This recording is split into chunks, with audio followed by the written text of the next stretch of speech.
Hi everyone, welcome to Kripan education channel. So I hope आपकी जो preparations है H P TET non medical वालों की वो अच्छी चल रही होगी। ठीक है, तो आज की क्लास में हम डिस्कस करने वाले हैं आपके फ़िज़िक्स की रिवीजन क्लासेस। ठीक है, ये रहेगी आपकी फ़िज़िक्स की रिवीजन क्लासेस। तो इस रिवीजन क्लासेस में आपके साथ मैं डिस्कस करने वाली हूँ कि जो भी मैंने इंपॉर्टेंट जो नोट्स बनाए हैं उसमें से आप अपनी प्रिपरेशंस जो भी आपने करी है उसको आप मैच आउट कर सकते हो दैट आपने जो करा है वो एनफ है या अभी आप एक दिन बचा है कुछ एक अगर आपके टॉपिक छूटे हैं तो उन टॉपिक्स को आप कवर करके कर सकते हो। ठीक है, वो सारी चीज़ें हम आज की क्लास में डिस्कस करने वाले हैं। इससे पहले मैंने केमिस्ट्री का हाफ पोर्शन आपके साथ डिस्कस कर दिया है। आई होप आपने देख लिया होगा, अगर नहीं देखा है तो एक बार ज़रूर विज़िट कीजिएगा। डिस्क्रिप्शन बॉक्स में आपको केमिस्ट्री का रिवीजन सेशन भी मिल जाएगा। ठीक है, सो अभी स्टार्ट करते हैं कि आपको कौन कौन से चैप्टर जो हैं बिल्कुल अच्छे से करने चाहिए। ठीक है, और बाकी एक बात मैं आपको ये बताना चाहती हूँ कि अभी जो आपको पता है कि 5 नवंबर को आपके पास एच पी टैट मेडिकल वालों का पेपर देखने को मिला। ठीक है, एच पी टैट मेडिकल वालों को तो उनकी केमिस्ट्री सेशन की अगर मैं बात करूँ, क्योंकि मैं उनका केमिस्ट्री हमारे साथ कॉमन चलता है, तो जो केमिस्ट्री सेक्शन था वो अगर बात की जाए ना, अब जो रेशो है that is your 10th and 12th की तो थोड़ी सी इंक्रीज़ हुई है। मतलब पहले 80-20 थी, अगर मैं बात करूँ 80-20 थी, इस बार मैं बोल सकती हूँ 60-40 हो चुकी है रेशो। जो 10th की 60 और 11th 12th की 40 है, तो थोड़ा सा लेवल अप हुआ है, ज़्यादा नहीं। ऐसा नहीं है, आपने भी देखा होगा पेपर, ज़्यादा लेवल जो है वो अप नहीं हुआ है आपके पास। ठीक है, तो अभी स्टार्ट करते हैं हम अपना। So just give me a second.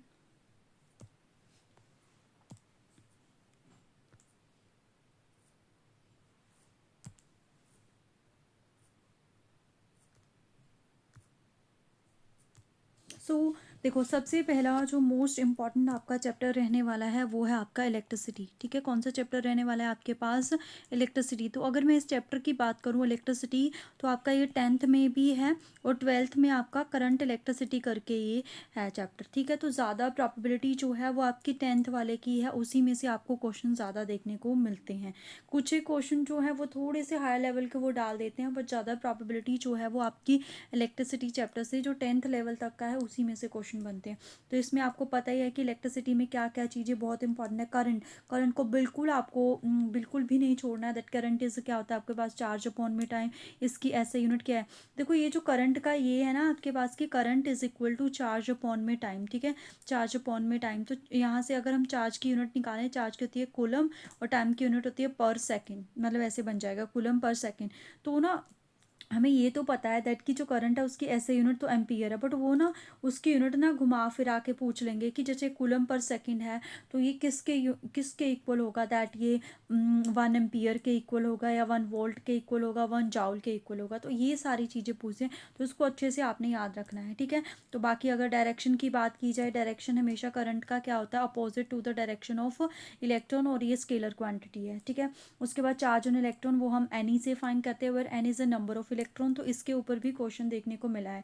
Like ये हमारे पास चार्ज क्या होता है? हमारे पास क्यू अपॉन में टी, तो क्यू की जगह अगर हम पुट करें में एन ई, तो एक बार क्वेश्चन देखने को मिला है that how many electrons are present in a 1 coulomb of a charge, कि अगर आपका चार्ज जो है वो 1 कूलम है तो उसमें कितने इलेक्ट्रॉन आपके पास देखने को मिलेंगे। ठीक है, तो उसको फाइंड आउट हमने ऐसे करा हुआ है। तो अब मैं डिटेल में तो नहीं मैथमेटिकली कैलकुलेशन करवाऊंगी, तो बहुत लेंदी वीडियो बन जाएगी। ठीक है, बाकी अगर आप देखना चाहते हो डिस्क्रिप्शन बॉक्स में आपको फिजिक्स प्लेलिस्ट का लिंक मिला हुआ है, वहाँ से आप देख सकते हो। ठीक है, नेक्स्ट जो टर्म है वो है हमारे पास potential. It is also very very important है ना। ठीक है, तो पोटेंशियल क्या होती है? हमारे पास वर्क डन अपॉन में चार्ज। तो इसके ऊपर वो बहुत ज़्यादा घुमा फिरा के क्वेश्चन पूछते हैं दैट इन टर्म्स को ब्रेक कर देंगे। जैसे वर्क डन है, वर्क डन हमारा क्या होता है? फोर्स इनटू में डिस्टेंस अपॉन में चार्ज। तो इन्हीं क्वेश्चंस को घुमा फिरा के पूछते हैं। ये तो उनका बहुत ही ज़्यादा, आप इसको स्टार मार्क करो, बहुत फेवरेट है ये एच पी टेट वालों का। मतलब ऐसे ब्रेक कर करके लिखेंगे, बतानी है इसमें से कौन सी टर्म किसके के इक्वल होगी। तो इसमें आपको हर एक टर्म का फॉर्मूला पता होना चाहिए। जैसे वर्क डन का होता है फोर्स इनटू में डिस्प्लेसमेंट, चार्ज हमारे पास करंट की फॉर्म में भी वो लिख सकते हैं, करंट इनटू में टाइम की फॉर्म में भी लिख सकते हैं। तो उनको रीअरेंज करके आपको पता होना चाहिए कि क्या फॉर्मूला बन रहा है, ठीक है। ये क्वेश्चन बहुत इंपॉर्टेंट है। उसके बाद इसकी ऐसे यूनिट वोल्ट आ जाती है। वोल्ट मीटर से इसको हम क्या करते हैं, हम मेजर करते हैं। करंट की बात की जाए तो उसको एम्पियर से मेजर करते हैं। और वोल्ट मीटर हमेशा पैरेलल लगाया जाता है, ठीक है। और अगर हम एमीटर की बात करें तो एमीटर हमारा हमेशा सीरीज़ में लगाया जाता है। तो ये भी याद रखना है आपने, ठीक है। उसके बाद था Ohm's law, it is also very very important. So Ohm's ने हमें वोल्टेज और करंट के बीच में रिलेशन बताया था, दैट की V is directly proportional to I होता है। जैसे प्रोपोर्शनैलिटी हटाएंगे हमारा कॉन्स्टेंट आता है आर, जिसको बोला जाता है रेजिस्टेंस, जो कि करंट को फ्लो होने से रोकता है। ऐसा यूनिट ओम आती है। बाकी अगर ये जो रेसिप्रोकल होता है रेजिस्टेंस का, सो यहाँ पे हमारे पास है दैट की जो रेजिस्टेंस है उसका अगर हम रेसिप्रोकल करें तो हमारे पास कंडक्टेंस आता है। तो देखो जो ये टॉपिक मैं करवाने वाली हूँ वेरी वेरी इंपॉर्टेंट टॉपिक है। इसके ऊपर घुमा फिरा के बहुत ज़्यादा क्वेश्चन पूछे जाते हैं, ठीक है। जिसमें बहुत कम रेजिस्टेंस है वो कंडक्टर होगा, जिसमें एप्रिशिएबल रेजिस्टेंस होगा वो सेमी कंडक्टर होगा, जिसमें वेरी हाई रेजिस्टेंस होगा वो आपके पास इंसुलेटर होगा। इसी को घुमा फिरा के बहुत ज़्यादा चीज़ें पूछते हैं वो, ठीक है। कंडक्टेंस की ऐसे यूनिट क्या है हमारे पास, ओम का इन्वर्स होता है। ओम के इन्वर्स को हम बोलते हैं साइमन, ठीक है। ओम के इन्वर्स को हम क्या बोलते हैं, Simon. It is a very very important topic आपका, जो कि है फैक्टर अफेक्टिंग रेजिस्टेंस। तो इसके लिए आपको ये फॉर्मूला अच्छे से करना है। इसके ऊपर न्यूमेरिकल भी आता है या इनके ऊपर रिलेशन पूछ लिया जाता है, ठीक है। लिखा हुआ है मैंने, numerical based question on this concept is very very important. That resistance ऐसे होता है कि जो रेजिस्टेंस है वो डायरेक्टली प्रोपोर्शनल होती है लेंथ के, इन्वर्सली प्रोपोर्शनल होती है एरिया के। और जैसे हम प्रोपोर्शनैलिटी हटाएंगे तो हमारे पास क्या आता है, कांस्टेंट आता है। इस कांस्टेंट को बोला जाता है रेजिस्टिविटी। देखो resistance and resistivity are a similar term, ठीक है। Both are the similar term, मतलब दोनों में हम रेजिस्टेंस की बात करते हैं। बट जो रेजिस्टिविटी होती है it is a specific term. Specific मतलब एक पर्टिकुलर रीजन की रेजिस्टेंस के बारे में पूछा जाता है, ठीक है। तो है वो भी रेजिस्टेंस ही है, दोनों ही एक तरह से। पर जो रेजिस्टिविटी है वो स्पेसिफिक टर्म है एक तरह से, राइट। तो उसकी यूनिट निकालेंगे। देखो ओम, इसकी ओम हो जाएगी, इसकी मीटर स्क्वायर, देन नीचे मीटर, एक मीटर से मीटर कैंसिल, तो आपकी यूनिट बन जाती है ओम मीटर, राइट। उसके बाद this is also very very important term. इसके ऊपर भी क्वेश्चन आता है दैट कि वो कौन सा मटीरियल है कि अगर हम टेम्परेचर इंक्रीज करते हैं तो उसकी कंडक्टेंस भी इंक्रीज करती है। तो अगर कंडक्टेंस इंक्रीज करती है वो है सेमी कंडक्टर। वो कौन सा, और कंडक्टिविटी क्या करती है, अगर हम कंडक्टिविटी की बात करें कि टेम्परेचर इंक्रीज करते हैं तो कंडक्टिविटी क्या करती है, ओ ये मैंने कुछ और लिखा, ये है, ओके ओके। टेम्परेचर को अगर हम इंक्रीज़ करते हैं ना, टेम्परेचर को अगर हम इंक्रीज़ करते हैं, सेमी कंडक्टर की टेम्परेचर इंक्रीज़ करा तो कंडक्टिविटी इंक्रीज़ करती है। पर टेम्परेचर को कंडक्टर की, देखो ये हमारे पास मटेरियल है ना कंडक्टर की, अगर टेम्परेचर को इंक्रीज़ किया जाता है तो इसकी जो कंडक्टिविटी होती है इसकी कंडक्टिविटी डिक्रीज़ करती है। वेरी वेरी इंपॉर्टेंट रिलेशन है, ठीक है। वो पूछ लेते हैं वो कौन सा मटेरियल। तो सेमी कंडक्टर की इंक्रीज़ करती है, कंडक्टर की डिक्रीज़ करती है। इसका रीज़न इज़ दैट की इंडरेंस हो जाती है इलेक्ट्रॉन में, ठीक है। अभी हम चलते हैं नेक्स्ट को। ये भी ऑल्सो वेरी वेरी इंपॉर्टेंट हमारे पास, ठीक है। ये भी बहुत ज़्यादा इंपॉर्टेंट है, रेजिस्टेंस। देखो जो लास्ट ईयर आपका पेपर हुआ है ना उसमें थोड़ा सा कॉम्प्लेक्स क्वेश्चन देखने को मिला है, ठीक है। वो कॉम्प्लेक्स क्वेश्चन कैसे हैं, तो आपको प्लेलिस्ट दी गई है नीचे, उसमें इलेक्ट्रिसिटी चैप्टर है, उसमें मैंने डिटेल में वो सारे क्वेश्चन करवाए हैं, या आगे के टाइम में कैसे क्वेश्चन देखने को मिल सकते हैं वो सारा बताया। तो यहाँ तो मैं आपको बेसिक बता दूंगी। दैट्स अ सीरीज़ कि जब हम सीरीज़ में कनेक्ट करते हैं तो सीरीज़ में क्या है, हम सिंपली आर को ऐड कर देते हैं, ठीक है। तो जैसे ये सीरीज़ में एक रजिस्टर, दूसरा रजिस्टर, तीसरा रजिस्टर, तो ये सीरीज़ में है। तो सिंपली अगर इसका R1 है, इसका R2 है, इसका R3 है, तो इनकी रेजिस्टेंस R1 R2 R3 करके हो जाती है हमारे पास, ठीक है। Like this. आपको एक चीज़ ये भी याद रखना है, in the series combination current are same, ठीक है। इसमें करंट क्या रहता है हमारे पास, सेम, क्योंकि करंट को वे नहीं मिलता है कोई भी चेंज करने का। तो in series combination current is same, potential जो है वो डिफरेंट होती है, राइट। और लाइक आपके पास 1 2 3 4 टाइप के रेजिस्टेंस है, ठीक है। इसकी भी रेजिस्टेंस, इसकी रेजिस्टेंस 3, इसकी भी 3, इसकी भी 3, इसकी भी 3। तो आपको ऐसे प्लस करने की ज़रूरत नहीं, आप सिंपल जो आपकी अगर सीरीज़ कॉम्बिनेशन में जुड़े हुए हैं तो एन आर आपकी इक्विवेलेंट रेजिस्टेंस आ जाती है।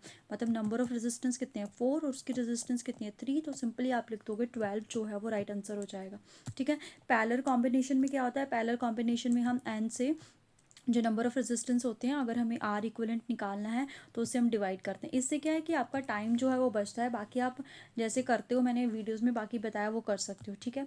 और एक चीज़ आप यहाँ पे ये देख सकते हो कि in case of parallel combination, यहाँ से करंट गया तो देखो करंट अलग अलग आर्म में फ्लो करेगा, ठीक है। अलग अलग आर्म में क्या करेगा, फ्लो करेगा। हमारे पास अलग अलग आर्म में फ्लो करेगा तो क्या होगा, तो करंट हमारा डिफरेंट होता है। करंट डिफरेंट होता है, पोटेंशियल सेम होता है। दैट्स वाई जो ये कॉम्बिनेशन है ये घर में भी यूज़ होता है, क्योंकि घर में जो है वो जो पोटेंशियल तो सारी सेम है, क्योंकि एक जो पोटेंशियल है हमारे इंडिया में, जो कमर्शियल एक तरह से डोमेस्टिक पावर सप्लाई है, वो 220 वोल्ट और 50 हर्ट्ज रहती है, ठीक है। जिसको याद करना है, इसके ऊपर भी जो आपका जून का नवंबर का, लास्ट ईयर नवंबर का पेपर हुआ, उसमें एक क्वेश्चन आया हुआ, डोमेस्टिक पावर सप्लाई क्या होती है आपकी, राइट। तो ये है। और उसके बाद एक क्वेश्चन ये भी है कि पैरेलल कॉम्बिनेशन का ऐसा क्या मतलब एडवांटेज है दैट इसको हम घर में यूज़ करते हैं। तो इसमें क्या है, देखो करंट अलग अलग है, ठीक है। यहाँ पे करंट गया तो अगर एक भी डिवाइस, देखो अगर सीरीज़ में ऐसे एक रजिस्टर, दूसरा रजिस्टर, तीसरा, तो अगर एक डिवाइस ख़राब हो रही है तो आगे भी डिवाइसेस ख़राब होंगी। बट इसमें तो देखो एक ही हो रही है, बाकी तो एज इट इज़ चलती रहेंगी। और हमारे पास लाइक आपके पास गीज़र है, ठीक है, और आपका कोई टीवी है या एसी है, तो ये सारे अलग अलग करंट के ऊपर काम करते हैं। तो अगर करंट सेम जाएगा तो ये प्रॉपर्ली वर्क नहीं करेंगे। दैट्स वाई पैरेलल कॉम्बिनेशन को बेटर माना जाता है as compared to series combination, ठीक है। तो ये बहुत इंपॉर्टेंट है, इनके न्यूमेरिकल को अच्छे से आपने देख लेना है।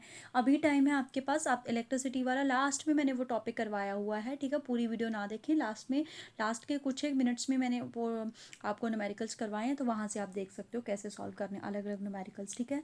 Next is power, it is also very very important. Power क्या होता है, हमारे पास rate of doing a work, ठीक है। तो जब भी किसी भी रेट की बात की जाती है तो विद रिस्पेक्ट टू दैट हम टाइम की बात करते हैं। तो वर्क डन अपॉन में टाइम, तो वर्क डन हम पोटेंशियल वाले फॉर्मूले से निकालेंगे। यहाँ से वर्क डन आ जाएगा चार्ज अपॉन में टाइम, तो चार्ज अपॉन में टाइम इज करंट। तो पावर का फॉर्मूला वी आई भी हो जाता है। अगर वी की जगह हम आई आर पुट कर दें, आई स्क्वायर आर हो जाएगा, वी स्क्वायर आर हो जाएगा, डिपेंडिंग अपॉन आपको गिवन क्या दिया गया है, राइट।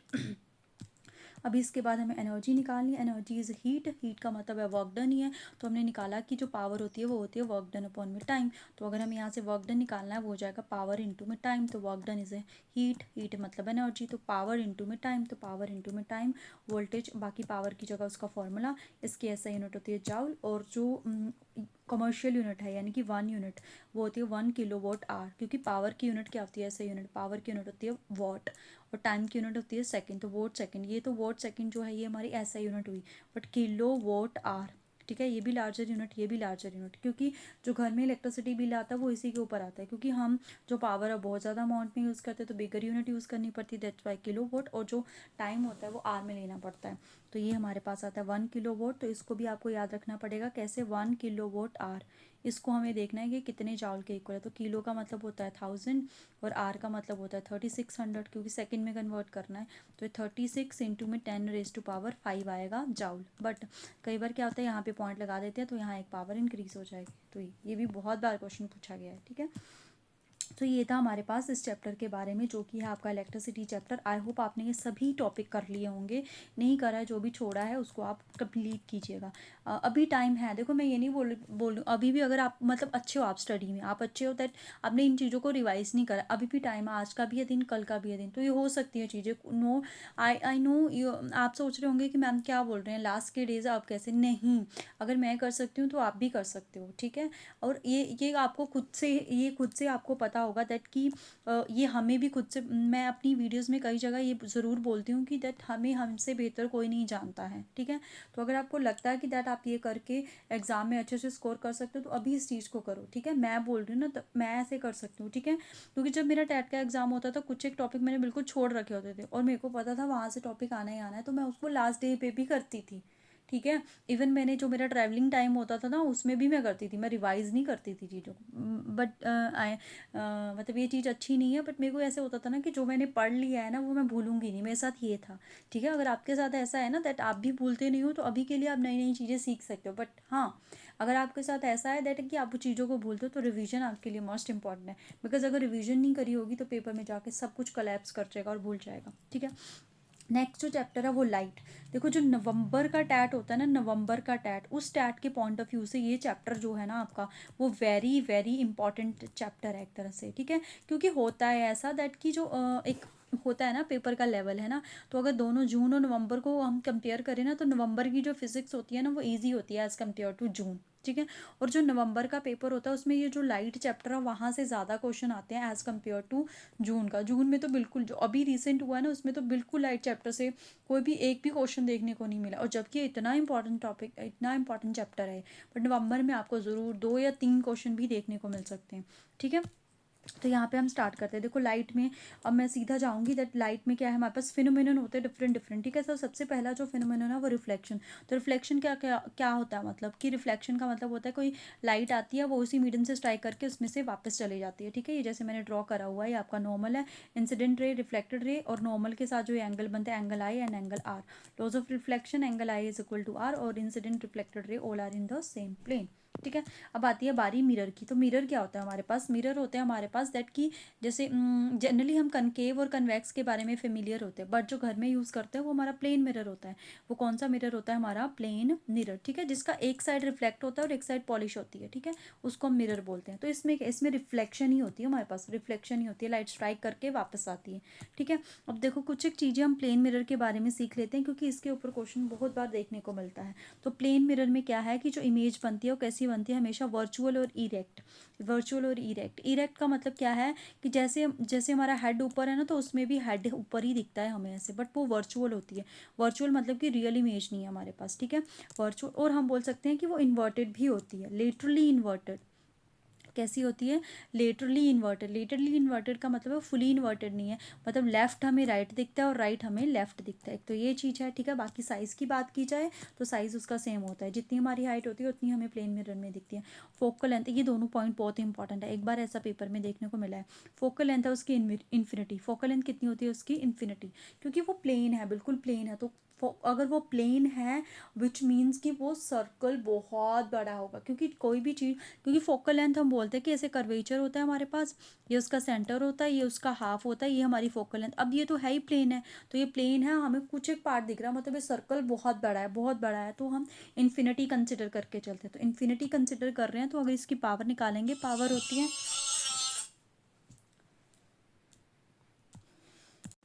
सो पावर हमारे पास क्या होती है, 1 अपॉन में फोकल लेंथ। तो फोकल लेंथ आई है इन्फिनिटी, तो एनीथिंग अपॉन में इन्फिनिटी इज इक्वल टू में ज़ीरो।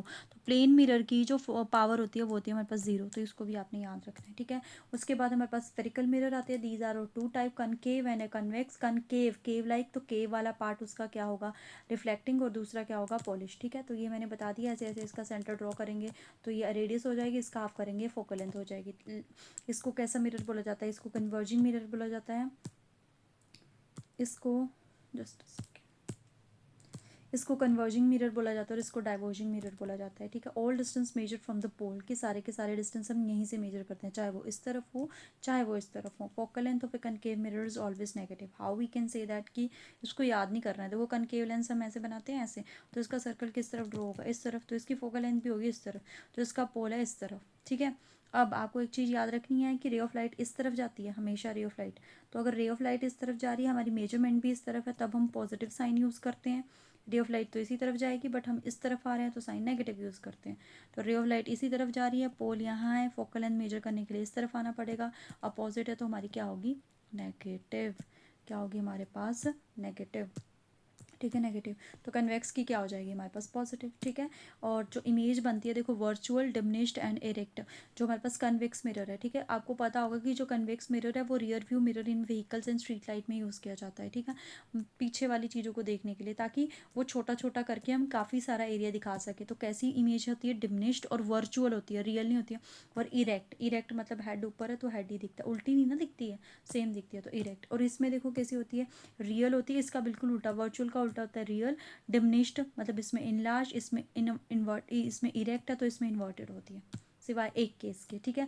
उसके बाद हमारे पास होता है ये कहाँ कहाँ यूज़ होती है, टॉर्च में, search light, vehicle headlight, shaving mirror, ENT doctors, dentist, solar furnace में यूज़ होती है, ठीक है। इनके ऊपर भी क्वेश्चन आ जाते हैं, तो इनको अच्छे से ध्यान में रखना है अपना। नेक्स्ट हमारे पास आता है, ये मैंने साइन कन्वेंशन के बारे में बता दिया आपको।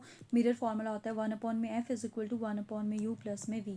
उसके बाद आती है मैग्नीफिकेशन। मैग्नीफिकेशन क्या होती है कि हमारे पास ऑब्जेक्ट होता है और एक हमारी इमेज होती है, इन दोनों की जो रेशो होती है, इनके साइज़ की जो रेशो होती है वो होती है magnification. In terms of u और v, u और v क्या है हमारे पास, लाइक ये हमारा लेंस है, जो ऑब्जेक्ट डिस्टेंस है बिटवीन द पोल वो u होता है, जो इमेज डिस्टेंस है बिटवीन द पोल वो v होता है, तो वो है u और v। तो मैग्नीफिकेशन को -v/u से भी डोनेट करते हैं। इसकी कोई भी यूनिट नहीं होती है, वेरी वेरी इंपॉर्टेंट टर्म यहाँ पे, कोई यूनिट नहीं है, क्योंकि ऊपर भी साइज ऑफ इमेज है, नीचे भी साइज ऑफ इमेज है, there have they, so therefore these have no unit. ठीक है, मैग्नीफिकेशन ये भी याद रख सकते हो, रियल इमेज की नेगेटिव होती है और वर्चुअल इमेज की पॉजिटिव होती है। तो ये था रिफ्लेक्शन से रिलेटेड। अब हम चलेंगे रिफ्रैक्शन पे। तो रिफ्रैक्शन का मतलब क्या है कि जब हमारी लाइट एंटर करती है एक मीडियम से दूसरे मीडियम में तो अपना पाथ चेंज कर लेती है, तो उस प्रोसेस को हम क्या बोलते हैं, रिफ्रैक्शन। ठीक है, तो अब ये पाथ कैसे चेंज करी वो डिपेंड करता है कौन से मीडियम में कौन से मीडियम में लाइट जा रही है हमारे पास। ठीक है, तो अगर रेयरर टू डेंसर मीडियम जा रही है तो टूवर्ड्स द नॉर्मल बैंड कर रही है, डेंसर टू रेयरर जा रही है तो away from the normal band कर रही है हमारे पास। ये जो मैंने यहाँ पे लिखा है it is also very very important कि जब लाइट एक मीडियम से दूसरे मीडियम में जाती है तो उसकी फ्रीक्वेंसी नहीं चेंज करती है, बाकी सारी चीज़ें वेवलेंथ वेलोसिटी चेंज कर जाता है। क्या चेंज नहीं करता है, फ्रीक्वेंसी डजंट चेंज, इसको याद रखना है। ठीक है, उसके बाद ये रिफ्रैक्टिव इंडेक्स, क्योंकि इसमें स्नेल्स लॉ यूज़ होता है दैट साइन आई अपॉन में sine r incident angle and reflected angle is equal to a constant term, जो कि होता है रिफ्रैक्टिव इंडेक्स किसके इक्वल होता है, सी अपॉन में वी। फिर speed of light in a vacuum, speed of light in a medium. तो ये भी हमारे पास कई बार वो पूछ लेते हैं इसको रिफ्रैक्टिव इंडेक्स को, कि आपको स्पीड दे रखी है किसी मीडियम की, आपको फाइंड आउट करना है रिफ्रैक्टिव इंडेक्स, क्योंकि हमें लाइट की न वैक्यूम तो पता होती है, मीडियम वाली उसने दे रखी है, उससे हम सॉल्व कर लेते हैं। बाकी इसकी भी कोई भी यूनिट नहीं है रिफ्रैक्टिव इंडेक्स की, क्योंकि ऊपर भी स्पीड नीचे भी स्पीड, स्पीड की स्पीड से यूनिट कैंसिल। ठीक है, उसके बाद जो है, जो जितना हार्ड मटेरियल होगा, इस चीज़ को आपने याद रखना है, जो जितना हार्ड मटेरियल होगा hardness is directly proportional to refractive index. That's why जो डायमंड होता है, डायमंड, उसका जो रिफ्रैक्टिव इंडेक्स होता है 2.42 होता है। अगर मैं बात करूँ एयर बहुत ही रेयर मीडियम है, उसका रिफ्रैक्टिव इंडेक्स 1 के आसपास होता है। ठीक है, very very important part that application of A refraction, कि इसकी वजह से होता क्या है, स्टार ट्विंकल करते हैं, सनसेट में डिले और sunrise, depth of a pool looks अब। ये बहुत बहुत बार क्वेश्चन पूछा जाता है कि कोई भी चीज़ जब हम पानी में डालते हैं वो हमें ऊपर उठी हुई क्यों दिखती है, कि उसकी अपरेंट हाइट क्यों आती है, किसकी वजह से, रिफ्रैक्शन की वजह से। ये भी ऊपर उठा हुआ, पेंसिल पार्शली इमर्ज्ड होती है वाटर में, जैसे ये गिलास है यहाँ पे है तो ये ऐसी दिखनी चाहिए पर थोड़ी सी इस तरफ आ जाती है, वो इस तरफ। तो वे सारी चीज़ें किसकी वजह से है, रिफ्रैक्शन की वजह से। नेक्स्ट आता है हमारे पास TIR। ठीक है, क्या आता है TIR, total internal reflection, very very important. सबसे पहले आती है कंडीशन। होता क्या है टोटल इंटरनल रिफ्लेक्शन में, पहली बात तो कंडीशन है कि light should be travel from a denser to rarer medium, तो ऐसे करके ऐसे हो जाती है, फिर ऐसे करके यहाँ आ जाती है, मतलब यहीं से लाइट जा रही है। फिर उसके बाद एक, क्योंकि अब यहाँ थी रिफ्लेक्टेड रे, वापस आ गई, after so many reflection incident ray reflect back to the same medium, उस प्रोसेस को TIR बोला जाता है। ठीक है, बट कंडीशन इज़ दैट की जो लाइट है वो शुड ट्रैवल करनी चाहिए डेंसर टू रेयरर, और जो इंसिडेंट एंगल है वो हमेशा ग्रेटर देन होना चाहिए critical angle. Now what is critical angle, critical angle is that angle having refracted angle is 90 degree. जैसे मैंने ये बनाया, यहाँ पे नॉर्मल है ना, ये बनाया, ये रिफ्रैक्टेड एंगल ये है, तो देखो इसका रिफ्रैक्टेड एंगल कितना है, 90 डिग्री। तो ये जो वाला एंगल है ये इंसिडेंट एंगल, इसको क्रिटिकल एंगल बोलेंगे। इससे ग्रेटर, तो इससे ग्रेटर हो जाएगा तो वो बाउंस बैक कर जाएगी सेम मीडियम में। अब इसका इंपॉर्टेंट है एप्लीकेशन वाला पार्ट, इंपॉर्टेंट क्या है, एप्लीकेशन वाला पार्ट। और ये क्रिटिकल एंगल का भी कई बार वो पूछ लेते हैं। तो mirage, optical illusion, shining of air bubble, sparkling of a diamond, prism. ठीक है, ऑप्टिकल फाइबर जो कि कम्युनिकेशन वायर्स होती हैं, सभी किसकी वजह से होते हैं, हमारे पास TIR की वजह से। ठीक है, next topic is the scattering of A light. Now what is scattering of A light, उसके बारे में मैं नहीं जा रही हूँ। एप्लीकेशन क्या है स्कैटरिंग ऑफ ए लाइट, देखो स्कैटरिंग जो है ना वो इन्वर्सली प्रोपोर्शनल होती है वेवलेंथ की, इसको आप याद रख सकते हो। ठीक है, इंटेंसिटी ऑफ ए लाइट एक तरह से इन्वर्सली प्रोपोर्शनल होती है वेवलेंथ के, दैट वही है कि एक तरह से इन्वर्सली स्कैटरिंग जो है इन्वर्सली प्रोपोर्शनल है वेवलेंथ के। तो हमारे पास blue colour of sky, danger signal, red colour के clouds are white, red colour during sunset sunrise है किसकी वजह से, स्कैटरिंग ऑफ लाइट की वजह से, राइट। नेक्स्ट आता है हमारे पास डिस्पर्जन। डिस्पर्जन क्या होता है कि प्रिज्म के थ्रू जब वाइट लाइट को पास करवाया जाता है तो वो 7 डिफरेंट कलर में डिसोशिएट हो जाती है। वो 7 डिफरेंट कलर में डिसोशिएट कैसे होती है, यहाँ पे आता है वीबगियोर का पैटर्न होता है VIBGYOR, ऐसे। सबसे ज़्यादा स्कैटर कौन कर रहा है, वॉयलेट। सबसे कम स्कैटर कौन कर रहा है, रेड। ठीक है, तो इसके ऊपर भी क्वेश्चन आ जाता है। मैक्सिमम जो वेवलेंथ होती है वो हमारे रेड कलर की होती है, तो इसकी स्कैटरिंग सबसे कम होती है। मिनिमम वेवलेंथ वॉयलेट की होती है, इसकी स्कैटरिंग सबसे ज़्यादा होती है हमारे पास, है ना। स्प्लिटिंग क्यों होती है, क्योंकि डिफरेंट डिफरेंट वेवलेंथ है और डिफरेंट डिफरेंट एंगल्स है। उसके बाद ये रेनबो के ऊपर भी बहुत बार क्वेश्चन आता है। ठीक है, रेनबो दो तरह के होते हैं, प्राइमरी और सेकेंडरी। प्राइमरी रेनबो में डिस्पर्जन होती है, रिफ्रैक्शन होती है, और एक TIR होती है। सेकेंडरी में भी सेम डिस्पर्जन होती है, 2 रिफ्रैक्शन बट 2 TIR, दोनों चीज़ें सेम है। इसमें एक TIR और इसमें 2 TIR है। और ये तो आपको पता है कि रेनबो हमेशा ही opposite side of a sun appear करता है हमारे पास। ठीक है, तो ये था हमारे पास लाइट चैप्टर के बारे में। इसमें कोई भी फिनोमिनन आप बिल्कुल छोड़ने का रिस्क नहीं ले सकते हो, वेरी वेरी इंपॉर्टेंट है। और जो ये मैंने फार्मूला बताया ये है आपका मिरर फार्मूला। ठीक है, मिरर फार्मूला। उसके बाद ना आपके पास लेंसेज भी है, लेंसेज के बारे में हम आगे जाके करते हैं डिस्कस। उससे पहले हम ह्यूमन आई के बारे में पढ़ने वाले हैं। ठीक है, ह्यूमन आई के बारे में भी काफ़ी सारे क्वेश्चन देखने को मिलते हैं। तो ह्यूमन आई में कुछ एक पार्ट है आपके पास, इंपॉर्टेंट पार्ट, इनके ऊपर भी क्वेश्चन आता है। That first one is sclera. तो ये क्या होता है हमारे पास, आउटर वाइट, मतलब कि इसमें जो बाहर की सबसे बाहर वाली लेयर होती है उसको बोला जाता है। उसके बाद कॉर्निया, जो इससे अंदर अंदर वाली frontal curve part that allows light to enter, की जो लाइट को एंटर करना है। इमेज जो फॉर्मेशन है वो किस पे होती है, retina. That retina as a screen act करती है। आइरिस बिहाइंड द कॉर्निया, जो कि प्यूपिल के साइज को कंट्रोल करता है और कलर को भी कंट्रोल करता है। इसके ऊपर क्वेश्चन भी आता है कि कौन प्यूपिल के साइज को कंट्रोल करता है, कौन करता है, आइरिस। प्यूपिल क्या करता है, रेगुलेट करता है एंड कंट्रोल करता है that how much light should B enter in eyes. Eye lens आपका हमारा डबल कन्वेक्स लेंस होता है, इसीलिए इन्वर्टेड रियल इमेज बनती है। कौन सा लेंस है हमारी आई में, कन्वेक्स लेंस। ऑप्टिक नर्व्स, जो कि ब्रेन तक सिग्नल्स को पहुंचाती है। सिलेरी मसल, ये भी बहुत इंपॉर्टेंट है। सिलेरी मसल ये फोकल लेंथ को एडजस्ट करती है जब बहुत ज़्यादा लाइट आती है या कम लाइट आती है। ठीक है, हमारा नियर पॉइंट है 25 सेंटीमीटर और फार पॉइंट है इन्फिनिटी, वेरी वेरी इंपॉर्टेंट है। ठीक है, और उसके बाद जो फोकल लेंथ होती है हमारी आइज़ की वो होती है 2 सेंटीमीटर, दैट इज़ 0.2 ठीक है। उसके बाद डिफेक्ट्स के ऊपर भी बहुत ज़्यादा क्वेश्चन देखने को मिलते हैं। तो डिफेक्ट्स हाइपरमेट्रोपिया, जिसको लॉन्ग साइटेडनेस या फार साइटेडनेस भी बोला जाता है। दैट हमें दूर की चीज़ें क्लियर दिखती हैं, पास की नहीं दिखती है। इसका रीज़न क्या है, फोकल लेंथ इंक्रीज़ कर जाती है और आई बॉल का साइज़ जो है वो डिक्रीज़ कर जाता है, तो इसको कन्वेक्स लेंस से करेक्ट किया जाता है। उसके बाद नियर साइटेडनेस, जिसको मायोपिया बोला जाता है, इसका रीज़न है, इसका बिल्कुल उल्टा हो जाएगा।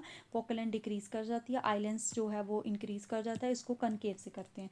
उसके बाद हमारे पास प्रेस बायोपिया, ये लाइक मायोपिया ही होता है, दैट कि हमें दूर पास की चीज़ें क्लियर दिखती है, दूर की क्लियर नहीं दिखती है, बट इसका रीज़न जो है वो डिफरेंट होता है। वो है weakening of a ciliary muscle and decrease flexibility of eye lens, की आई की जो फ्लेक्सिबिलिटी है, दैट की ज़्यादा लाइट एंटर कर रही है तो उसको कैसे वो करना है, अरेंज करना है खुद को, तो वो चीज़ कम हो जाती है। वो ब्रेस्ट बायोपिया होता है हमारे पास। ठीक है, उसके बाद आता है एस्टिग्मेटिज्म, जो कि है can't see near and far, की दोनों ही, ना ही आगे का ना ही पीछे का, तो इसको हम बायफोकल लेंस से क्या करते हैं, करेक्ट, जो कि है कन्वेक्स एंड कनकेव। ठीक है, तो इनको अच्छे से आपने कर लेना है। अभी हमारे पास आते हैं लेंस। तो लेंस भी हमारे पास दो तरह के होते हैं, convex lens and a concave lens. ये कन्वेक्स है आपका और ये है कनकेव। ये बिल्कुल उल्टा है, क्योंकि जो कनकेव लेंस हमारे पास, कनकेव मिरर था वो डाइवर्जिंग था, कनकेव लेंस कन्वर्जिंग है, और ये डाइवर्जिंग हो जाएगा। इसकी फोकल लेंथ पॉजिटिव है, इसकी फोकल लेंथ नेगेटिव है। How we can say that, ये हमारा कनकेव। तो इसका ये वाला पहला अपर्चर देखना है, तो इसका सर्कल इसकी तरफ बनेगा, तो इसकी फोकल लेंथ इस तरफ होगी, तो रे ऑफ लाइट भी इस तरफ, फोकल लेंथ भी इस तरफ, तो इसकी फोकल लेंथ क्या आती है, पॉजिटिव, और इसकी फोकल लेंथ क्या आएगी, नेगेटिव। बिल्कुल, जो कनकेव का था वो कन्वेक्स का हो जाएगा, जो कन्वेक्स मिरर का था वो कनकेव लेंस का हो जाएगा, उल्टा है। तो इसमें देखो रियल, इनलार्ज, इन्वर्टेड, और इसमें वर्चुअल, डिमिनिश्ड और इरेक्ट इमेज बनती है। ठीक है, बाकी देखो इसको यूज़ कहाँ पे किया जाता है, माइक्रोस्कोप्स में यूज़ किया जाता है, वॉच मेकर यूज़ करते हैं, ज्वेलरी वाले यूज़ करते हैं, प्रोजेक्टर्स में, टेलीस्कोप्स में। ये कहाँ यूज़ होता है, कैमरा में, फ्लैश लाइट्स में और टॉर्पन्स में। ठीक है, उसके बाद इसका लेंस फार्मूला आता है। लेंस फार्मूला क्या है, 1/f v माइनस में u, 1/v माइनस में u। मैग्नीफिकेशन इसमें भी सेम निकलती है, बट वहाँ पे यहाँ नेगेटिव था, यहाँ पे सिंपल v/u ही आएगा। ठीक है, v/u ही हमारे पास आएगा। तो ये था हमारे पास स्लाइड चैप्टर से जो भी इंपॉर्टेंट चीज़ें थी वो हमने यहाँ पे डिस्कस कर दी। एक भी चीज़ को बिल्कुल भी नहीं छोड़ना, अगर कुछ भी छोड़ दिया है आपने तो प्लीज़ उसको एक बार जाके गो थ्रू कर लीजिएगा। ठीक है, देखो इसमें एक तो टॉपिक हमारे पास कंपाउंड माइक्रोस्कोप और टेलीस्कोप का भी है, वो मैंने नहीं करवाया। वो मैंने इसलिए नहीं करवाया क्योंकि वो आ भी जाता है, नहीं भी आ जाता है। अगर क्योंकि आ गया तो हम क्या ही कर सकते हैं, नहीं, क्योंकि कोई इतना वो नहीं है कि ये बार बार रिपीट होता है, ठीक है। अब हम चलते हैं नेक्स्ट चैप्टर पे, जो कि also very very important, that motion in a straight line. Motion in straight line, इसमें कुछ एक छोटी छोटी टर्म्स है, उनके ऊपर सीधा सीधा क्वेश्चन आता है, तो हम एक क्विक रिवीजन उसकी ले लेते हैं। दैट द मोशन क्या होता है, जो ऑब्जेक्ट अपनी पोजीशन चेंज करता है विद रिस्पेक्ट टू टाइम, उसको बोला जाता है that object is in a motion. उसके बाद हमारे पास क्या होता है, दो टाइप की क्वांटिटीज़ होती है, एक स्केलर क्वांटिटी और एक vector quantity. Very very important चीज़ है ये आपके पास, स्केलर एंड वेक्टर क्वांटिटी। इसके ऊपर बहुत ज़्यादा क्वेश्चन देखने को मिलते हैं। तो स्केलर क्वांटिटी जिसमें सिर्फ मैग्नीट्यूड होता है, और वेक्टर क्वांटिटी जिसमें मैग्नीट्यूड भी होता है और डायरेक्शन भी होती है, ठीक है। Having only magnitude and always magnitude as well as a direction, उसको वेक्टर बोला जाता है। जिसमें सिर्फ और सिर्फ मैग्नीट्यूड होता है उसको स्केलर बोला जाता है। जैसे डिस्टेंस हो गया, स्पीड हो गया, वर्क हो गया, एनर्जी हो गया। यहाँ पे displacement, velocity, acceleration, momentum, force, impulse, ठीक है, इसको याद रखना है। बाकी कुछ एक फॉर्मूलाज लिखे हैं। स्पीड का होता है डिस्टेंस अपॉन में टाइम, वेलोसिटी का होता है डिस्प्लेसमेंट अपॉन में टाइम। ऐसा यूनिट होती है हमारे पास मीटर पर सेकेंड। ये यूनिट्स के ऊपर भी क्वेश्चन आता है, ठीक है। उसके बाद यूनिट का भी आगे चलो इसको करने से पहले ना मैं यूनिट्स वाला आपको करवा देती हूँ, फिर आपको ज़्यादा क्लियर हो जाएगा कि ये मैं क्या बोल रही हूँ, दैट है ना।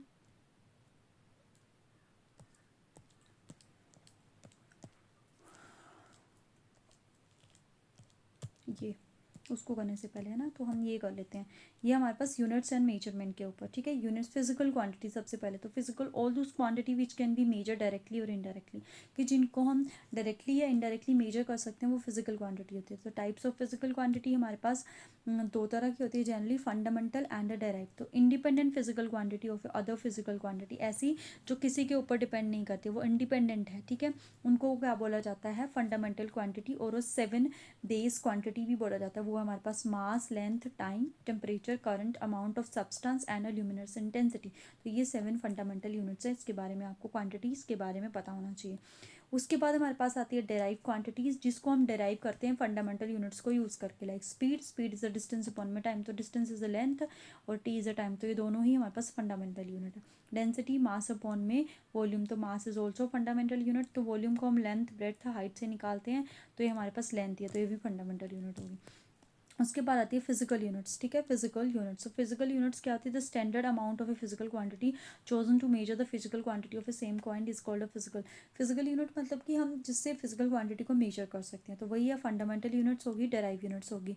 तो फंडामेंटल यूनिट्स कौन सी होगी, जो हमारे पास 7 बेसिक फंडामेंटल फिजिकल क्वांटिटी है उनकी यूनिट। तो mass, length, time, electric current, temperature, amount of substance and luminous intensity.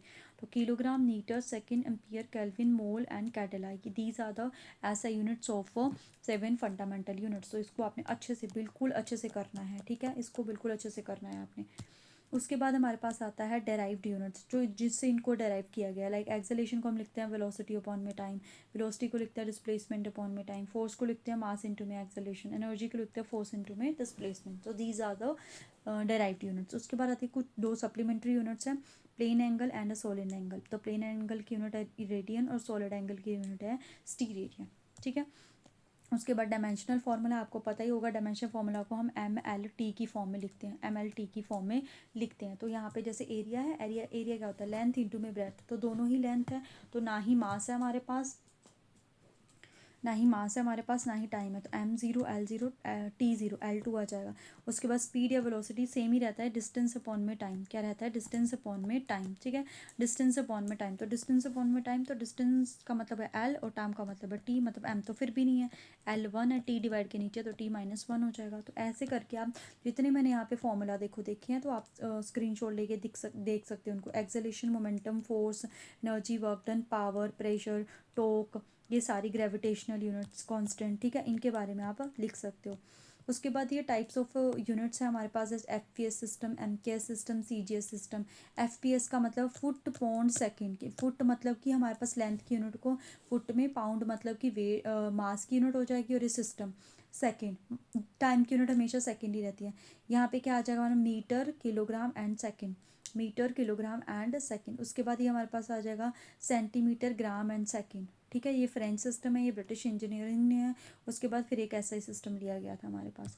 ये कुछ एक बिगर यूनिट्स लिखी गई हैं, जैसे डेका, हेक्टो, किलो, मैगो, गीका, टेरा, पेटा, हेक्सा, ये, ठीक है। मतलब इसमें ये कई बार पूछ लेते हैं that giga 1 giga is equal to, तो गीगा हमारे पास 10⁻⁻⁹ सॉरी 9 मीटर होता है, ठीक है। ये स्मॉलर यूनिट्स है, ये atto, femto, pico, angstrom, nano, micro, milli, centi, deci, तो ये हमारे पास स्मॉलर यूनिट्स है। तो इनको भी आप देख सकते हो सीधा, पीको के ऊपर कई बार क्वेश्चन आया हुआ है।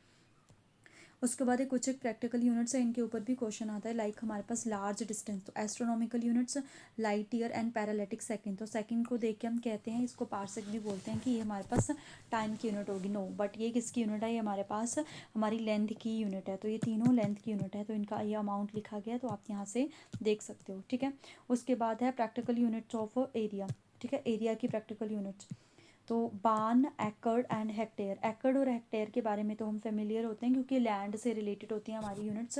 बट ये बान बान तो बान को आप देख सकते हो। उसके बाद प्रैक्टिकल यूनिट्स ऑफ मास, तो मास के बारे में टन, क्विंटल, पाउंड, ठीक है, इनके बारे में हमें पता होता है, टन, क्विंटल एंड पाउंड। तो इसके बारे में वो कभी नहीं पूछेंगे। स्लग और चंद्रशेखर यूनिट, क्योंकि एनसीईआरटी में मेंशन, तो Chandrasekhar unit is 1/4 times the mass of a sun. तो देखो ये कितनी बड़ी यूनिट है, 1/4 times the mass of sun आपके पास, ठीक है। तो स्लग एंड 1 चंद्रशेखर यूनिट, ये किसकी यूनिट्स है, हमारे पास मास की। उसके बाद हमारे पास प्रैक्टिकल यूनिट्स आती है टाइम की। तो टाइम की देखो, डे लगा है, तो ये डे ईयर, ल्यूनार मंथ, तो ये तो हमें पता है, हम नहीं पता ही कर लेंगे दैट ये तो हमारे पास टाइम की यूनिट है। बट ये शेक क्या है हमारे पास, क्या है ये हमारे पास टाइम की यूनिट है। It is the smallest practical unit of a sign. तो एक शेक में 10⁻⁻8 सेकेंड होता है, तो बहुत ही छोटी यूनिट है ये प्रैक्टिकल यूनिट, मतलब जिसको यूज़ किया जाता है। तो शेक हमारे पास टाइम की यूनिट है, ठीक है। उसके बाद कुछ एक मेथड्स लिखे हुए हैं मैंने, इनके ऊपर भी कई बार क्वेश्चन देखने को मिलता है। Laser method, radar method, sonar method and echo method. तो लेज़र मेथड जो है वो किसके लिए यूज़ किया जाता है, इसकी फुल फॉर्म क्या है, light amplification by stimulated emission of radiation, जो कि डिस्टेंस ऑफ ए मून को मेजर करने के लिए यूज़ किया जाता है, laser of method. Radar method जो है वो डिस्टेंस नियर बाय प्लेनेट्स की, जो नियर बाय प्लेनेट्स है, ये मून का डिस्टेंस मेजर करने के लिए, ये जो नियर बाय प्लेनेट्स है अर्थ के, उसका डिस्टेंस मेजर करने के लिए रडार मेथड यूज़ किया जाता है। तो इसकी फुल फॉर्म है रेडियो डिटेक्शन एंड रेंजिंग। उसके बाद सोनार मेथड, तो ये ओशियन का, तो ये finding depth of the sea है ना, वही ओशियन या sea. Sound navigation and ranging. उसके बाद इको मेथड, ये डिस्टेंस ऑफ हिल्स को मेजर करने के लिए यूज़ किया जाता है हमारे पास, ठीक है। तो ये आई होप आपको जो यूनिट्स हैं इसके बारे में पता लगा होगा, ठीक है। अब हम चलते हैं उसी के चैप्टर के बारे में जो हम कर रहे थे, अपना मोशन चैप्टर, ठीक है। कौन सा चैप्टर कर रहे थे हम, मोशन चैप्टर।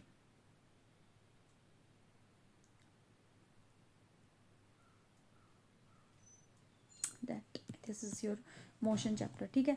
अब मोशन चैप्टर को करने से पहले ना एक चीज़ मैं आपको यहाँ पे बताती हूँ, दैट एक टर्म होती है आपकी डिस्टेंस, ठीक है, एक टर्म होती है डिस्टेंस, ये मैंने बताया हुआ है बट आप एक बार फिर से देख लीजिए। और दूसरी टर्म होती है डिस्प्लेसमेंट, ठीक है। क्या डिफरेंस है दोनों में, तो आपको ए से बी में जाना है, ए से बी में जाना है, यहाँ पे कोई सी पॉइंट, आप यहाँ से जाके यहाँ तक के जाना तो वही है, ए टू बी जाना है। बट इसका जो ये वाला, आप ये वाला पाथ, ठीक है, ये शॉर्टेस्ट पाथ हो गया। तो जो शॉर्टेस्ट पाथ लेंथ होती है, ये कौन सा पाथ हो गया, शॉर्टेस्ट। तो जो शॉर्टेस्ट पाथ लेंथ होती है हमारे पास, वो क्या होता है, हमारा डिस्प्लेसमेंट। और जो एक्चुअल पाथ लेंथ होती है वो क्या होती है, हमारी एक्चुअल पाथ लेंथ, वो क्या होता है, हमारा डिस्टेंस। तो ये जो आपको डिफरेंस है ये क्लियर होना चाहिए। तो एक्चुअल पाथ लेंथ क्या होती है, हमारी डिस्टेंस, और displacement shortest path length between initial and final position. दोनों की ऐसे यूनिट क्या होगी, सेम होगी, बट जो डिस्टेंस है वो स्केलर क्वांटिटी है, क्योंकि उसको मैग्नीट्यूड पे ही डिपेंड करती है, डायरेक्शन से कोई मतलब नहीं है। और जो डिस्प्लेसमेंट है वो हमारी कैसी क्वांटिटी है, वेक्टर क्वांटिटी है आपके पास। तो ये स्केलर वेक्टर के बारे में भी आपको पता होना चाहिए, ठीक है। स्केलर वेक्टर का मैंने बता दिया आपको। उसके बाद स्पीड, और स्पीड का फॉर्मूला होता है डिस्टेंस अपॉन में टाइम। वेलोसिटी का होता है डिस्प्लेसमेंट अपॉन में टाइम। तो अगर स्पीड में डिस्टेंस आ रहा है, तो ये अगर स्केलर है डिस्टेंस, तो स्पीड भी हमारी क्या होती है, स्केलर। वेलोसिटी हमारे में डिस्प्लेसमेंट आ रहा है, तो वेलोसिटी होती है वेक्टर। तो वेलोसिटी, डिस्प्लेसमेंट होती है वेक्टर, तो वेलोसिटी भी होगी वेक्टर। उसके बाद आती है एक्सेलेरेशन, तो एक्सेलेरेशन हमारी होती है वेलोसिटी अपॉन में टाइम, यूनिट आ जाएगी मीटर पर सेकंड स्क्वायर। तीन तरह की होती है, zero acceleration, positive acceleration, negative acceleration. जिसमें यूनिफॉर्म रहती है हमारी वेलोसिटी, चेंज नहीं होती है, वो जीरो एक्सेलेरेशन। क्योंकि जो वेलोसिटी एक्सेलेरेशन होती है वो चेंज इन वेलोसिटी अपॉन में टाइम है, तो जब वेलोसिटी चेंज नहीं कर रही है तो जीरो एक्सेलेरेशन। पॉजिटिव एक्सेलेरेशन जब पॉजिटिव इंक्रीज कर एक्सेलेरेशन इंक्रीज करती है, नेगेटिव एक्सेलेरेशन जब वेलोसिटी डिक्रीज करती है, जिसको क्या बोला जाता है, रिटार्डेशन।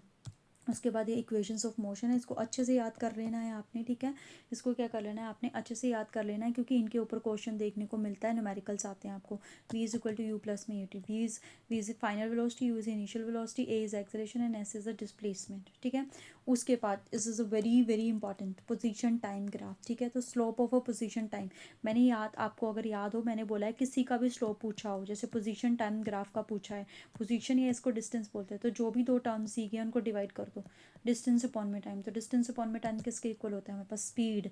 तो पोजीशन टाइम ग्राफ का जो स्लोप है वो हमें क्या देता है, वो हमें देता है स्पीड, स्पीड स्पीड इंपॉर्टेंट। आगे है वेलोसिटी टाइम ग्राफ, तो इसकी अगर हमें स्लोप निकालनी होगी, वेलोसिटी अपॉन में टाइम किसके इक्वल होती है, एक्सेलरेशन। और अगर किसी का एरिया पूछे, किसी ग्राफ का एरिया पूछे, तो जो भी दो टर्म्स होती है उनको मल्टीप्लाई कर दो, तो हमें पता है वेलोसिटी होती है डिस्प्लेसमेंट अपॉन में टाइम। तो अगर वेलोसिटी और टाइम आ गया तो वो किसके इक्वल हो जाएगा, डिस्प्लेसमेंट के। तो एरिया जो है वेलोसिटी टाइम ग्राफ का वो क्या देता है, डिस्प्लेसमेंट। वेरी वेरी इंपॉर्टेंट है, इसको अच्छे से नोट डाउन कर लीजिएगा। Next is laws of motion, इसमें हम फोर्स के बारे में पढ़ेंगे, जो इससे पीछे वाला था उसमें विदाउट कोज के हम पढ़ रहे थे, ठीक है। फोर्स इज अ पुश और पुल इफेक्ट, आपको पता है, और ये वेक्टर क्वांटिटी है, ठीक है। उसके बाद इससे होता क्या है, शेप भी चेंज कर जाती है, डायरेक्शन भी चेंज कर जाती है, स्पीड भी चेंज कर जाती है, पोजीशन भी चेंज कर जाती है, ठीक है। अब अगर हमारे पास बैलेंस फोर्स या कोई मूवमेंट नहीं होती है, तो मूवमेंट के लिए हमें अनबैलेंस फोर्स चाहिए। तो एक बार ये क्वेश्चन आया है, तो उसको अच्छे से आपने याद रखना है। उसके बाद लॉज ऑफ मोशन आता है, फर्स्ट लॉ ऑफ मोशन जिसको बोला जाता है लॉ ऑफ इनर्शिया। तो अगर कोई बॉडी रेस्ट में है तो रेस्ट में रहेगी, मोशन में है तो मोशन में रहेगी, जब तक उस पर कोई फोर्स एक्ट नहीं करेगा। और inertia is ability to change position, कि ऐसी एबिलिटी होती है, इनएबिलिटी जो स्टेट ऑफ मतलब जो भी आपकी स्टेट है उसको चेंज नहीं होने देती है। रेस्ट में है तो रेस्ट पे रहे, और अगर मोशन में है तो वो बोलती है मोशन में ही रहे, ठीक है। तो इनर्शिया ऑफ रेस्ट की वजह से क्या होता है, इनर्शिया ऑफ रेस्ट की वजह से हम जैसे ही एकदम से बस अगर चल पड़ती है तो हमें पीछे की तरफ झक्का लगता है, we fall backward, dust particle comes out from the sheet when beat with the sticks, leaf gets shrivelled when the branches, ये सारे इसी की वजह से है। उसके बाद इनर्शिया ऑफ मोशन की अगर एकदम से बस स्टॉप होती है तो हम आगे की तरफ गिरते हैं, ठीक है। When we jump from a moving bus, तब भी हम आगे की तरफ ही गिरते हैं, ठीक है। तो इनर्शिया ऑफ मोशन की वजह से। इनर्शिया ऑफ डायरेक्शन की वजह से, जब हम किसी कर्वी रोड पे जाते हैं तो हम ऐसे आ रहे हैं, अगर हम यहाँ पहुँचेंगे तो हमारी बॉडी इस तरफ को गिरती है, वो भी इसकी वजह से है, इनर्शिया की वजह से। उसके बाद हमारे पास सेकंड लॉ ऑफ मोशन, तो सेकंड लॉ ऑफ मोशन इसको बोला जाता है कि डेफिनेशन दी है सेकंड लॉ ऑफ मोशन ने, जिसके अकॉर्डिंग जो फोर्स है वो रेट चेंज ऑफ मोमेंटम के इक्वल होती है। तो ये सारा F is equal to m में, यहाँ से फोर्स की ऐसे यूनिट क्या आ जाती है हमारे पास, न्यूटन। बाकी एप्लीकेशन की बात की जाए, जो क्रिकेटर है वो अपने हाथ पीछे करता है, दैट की जो उसको स्मॉल फोर्स एक्सपीरियंस हो, जो पर्सन है hurt more on cemented floor than the rough, ये सारी एप्लीकेशन है इसकी। उसके बाद एक टर्म आती है impulse, impulse is a very very important term also. Impulse क्या होती है, हमारे पास बहुत ही बड़ी फोर्स होती है जो कि एक शॉर्ट टाइम के लिए लगती है। फॉर्मूला बनता है फोर्स इंटू में टाइम, ऐसा यूनिट आती है, फोर्स की इज न्यूटन, टाइम की सेकेंड। तो impulse is equal to change in momentum. तो एक बार एक क्वेश्चन आया हुआ है कि जो मोमेंटम है उसका जो डायमेंशन फॉर्मूला है वो किस टर्म के साथ सेम रहेगा, तो किस टर्म के साथ, इम्पल्स के साथ, ठीक है। लिखा हुआ है मैंने, momentum and impulse have a same dimensions, ठीक है। उसके बाद थर्ड लॉ ऑफ मोशन आता है, to every action there is equal and opposite direction. तो ये आ गया हमारे पास, इसकी वजह से वॉकिंग है, स्विमिंग है, book kept on a table है। उसके बाद बॉम्ब, एक्सप्लोजन ऑफ बॉम्ब है, रिकॉइलिंग ऑफ गन है, जेट प्लेन चलते हैं, रॉकेट लॉन्चिंग इसी वजह से होती है, ठीक है। और जो थर्ड लॉ है वह किसके ऊपर बेस्ड होता है, law of conservation of momentum. तो इसके बारे में भी वो काफ़ी बार पूछता है, ठीक है। उसके बाद आती है friction, friction is also opposing force, कोई भी चीज़ जो मूव कर रही है उससे अपोजिट डायरेक्शन में जो भी फोर्स लगती है वो फ्रिक्शन है, जो किसी के मूवमेंट को रोकती है, ठीक है। तो ये किस पे डिपेंड करती है, सरफेस के रफनेस पे डिपेंड करती है, जितना सरफेस रफ होगा उतनी ज़्यादा फ्रिक्शन होगी।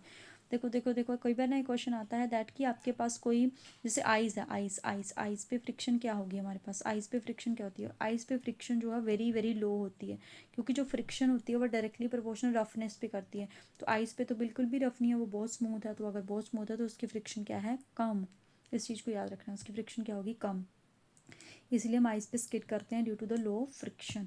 उसके बाद इसमें एंगल्स आते हैं, उसकी डिटेल में हम नहीं चाहते, दैट फ्रिक्शन और a repose both are the same angle. एक बार एक क्वेश्चन आया हुआ है इसके ऊपर, तो ये दोनों एंगल्स क्या होंगे आपके पास, सेम, ठीक है।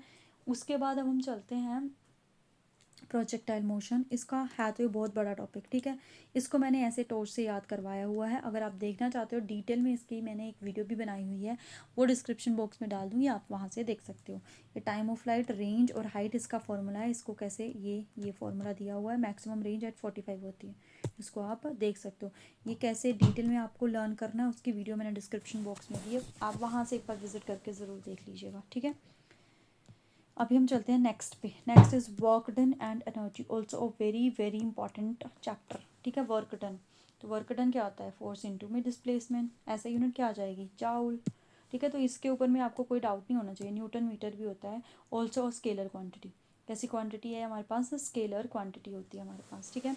फॉर्मूला बनता है एफ एस कोस थीटा, ठीक है, एफ एस कोस थीटा हमारे पास। उसके बाद हमारा आता है पॉजिटिव वर्क डन जब थीटा 0 डिग्री होगा, ज़ीरो वर्क डन जब थीटा 90 डिग्री होगा।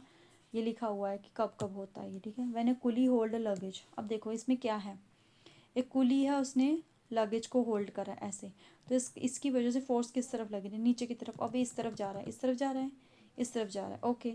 तो एंगल कितना बना, 90 का। तो अगर एंगल 90 का बना तो वर्क डन कितना हो जाएगा, 0, बिकॉज कोस 90 इज 0। तो कुली वाले में, और कोई भी चीज़ जब सर्कल में मूव करती है, वैना प्लेनेट, या ऐसे भी क्वेश्चन आता है कि कोई प्लेनेट है वो अर्थ के अराउंड, सॉरी, प्लेनेट जो है वो सन के अराउंड मूव करते हैं, तो वहाँ पे वर्क डन कितना है, 0 0, ठीक है। वर्क डन कितना है, 0।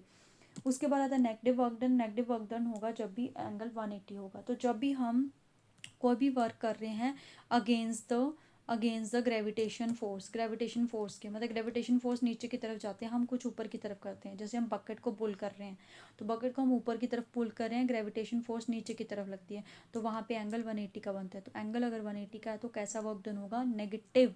तो आपने याद रखना है, जहाँ पे भी अगेंस्ट द ग्रेविटेशन फोर्स बात की गई है, वहाँ पे जो वर्क डन है वो क्या होता है हमारे पास, नेगेटिव होता है, ठीक है। वहाँ पे वर्क डन जो है वो क्या होता है, नेगेटिव। इस चीज़ को याद रखना है आपने, ठीक है। उसके बाद बिकॉज वर्क डन जो है वो हमारी स्केलर क्वांटिटी है, ठीक है। तो ये फोर्स अगर आपको ऐसे दे रखा हो कि फोर्स ऐसे दे रखी है और डिस्प्लेसमेंट ऐसे दे रखी है, तो आपको डॉट प्रोडक्ट फाइंड करना है। तो ये आपको पता होगा क्योंकि मैंने वीडियोस में बताया है डॉट प्रोडक्ट को कैसे फाइंड आउट करते हैं, क्योंकि ये तो मैंने अपने रिवीजन नोट्स बनाए हुए हैं, वीडियोस में डिटेल्स में आपको बताया गया कैसे करते हैं। आई आई वाले को मल्टीप्लाई, जे जे वाले को, के वाले, 2 और 1 मल्टीप्लाई करके आ जाएगा 2, 1 और 1 मल्टीप्लाई करके आ जाएगा -1, और 1 और 1 को मल्टीप्लाई करके आ जाएगा 1। तो ये से कैंसिल, कितना आ गया वर्क डन, 2 जाउल, ठीक है। स्केलर प्रोडक्ट, वेक्टर प्रोडक्ट कैसे फाइंड आउट कर सकते हैं, विजिट कीजिएगा आप, ठीक है। बाकी उसके बाद एनर्जी आती है। Energy is a capacity to do a work, ठीक है। तो ये इसकी, क्योंकि कैपेसिटी है तो फिर वर्क डन ही हुआ हमारे पास, तो इसकी यूनिट भी सेम होती है। जनरली हमारे पास दो टाइप्स की एनर्जी होती है, kinetic and the potential energy. Kinetic energy is due to the motion, potential energy is due to the shape and height, ठीक है। ये बहुत ही इंपॉर्टेंट रिलेशन है काइनेटिक एनर्जी और मोमेंटम के बीच में। क्या है, kinetic energy P square upon में 2 1, तो पी स्क्वायर क्या है यहाँ पे, मोमेंटम। ऐसा क्वेश्चन आता है दैट कि अगर काइनेटिक एनर्जी को 2 टाइम्स या 4 टाइम्स या मोमेंटम को 2 टाइम या 4 टाइम्स कर दिया जाए तो काइनेटिक एनर्जी क्या होगी हमारे पास, ठीक है। हमने देखा भी होगा प्रीवियस ईयर में। तो यहाँ पे ये वाला चैप्टर जो वर्क एनर्जी वाला चैप्टर है वो खत्म होता है। अब जो हमारा चैप्टर है ग्रेविटेशन वो शुरू होता है, ठीक है। ग्रेविटेशन आपको पता ही है, फोर्स ऑफ ग्रेविटेशन क्या होती है हमारे पास, ठीक है। जो न्यूटन ने देखा था दैट कि जो एप्पल है वो नीचे की तरफ ही आता है, तो वो किस वजह से आ रहा है, कोई उसको फोर्स जो है वो नीचे की तरफ अट्रैक्ट कर रही है, तो उसी फोर्स को क्या बोला जाता है, फोर्स ऑफ ग्रेविटेशन, जिसका formula F is equal to G M M upon में R square. M is a mass of earth, M is a mass of object and R is the distance between the earth and the object, right. Next हमारे पास है ये जी, capital G है, इसको gravitation constant बोला जाता है। इसकी वैल्यूज हर जगह सेम रहती है पूरे यूनिवर्स में, किसी भी प्लेनेट के ऊपर चला जाए, दैट्स वाई इसको बोला जाता है यूनिवर्सल ग्रेविटेशनल कांस्टेंट। इसकी वैल्यू होती है 6.673 into 10⁻⁻11 newton metre square kilogram. देखो इसकी यूनिट के ऊपर क्वेश्चन आ सकता है कि इसकी यूनिट फाइंड करो, एफ इज इक्वल टू में जी एम एम अपॉन में आर स्क्वायर। तो आपको जी की यूनिट फाइंड करनी है, बाकी सबको ऊपर ले जाओ दूसरी तरफ।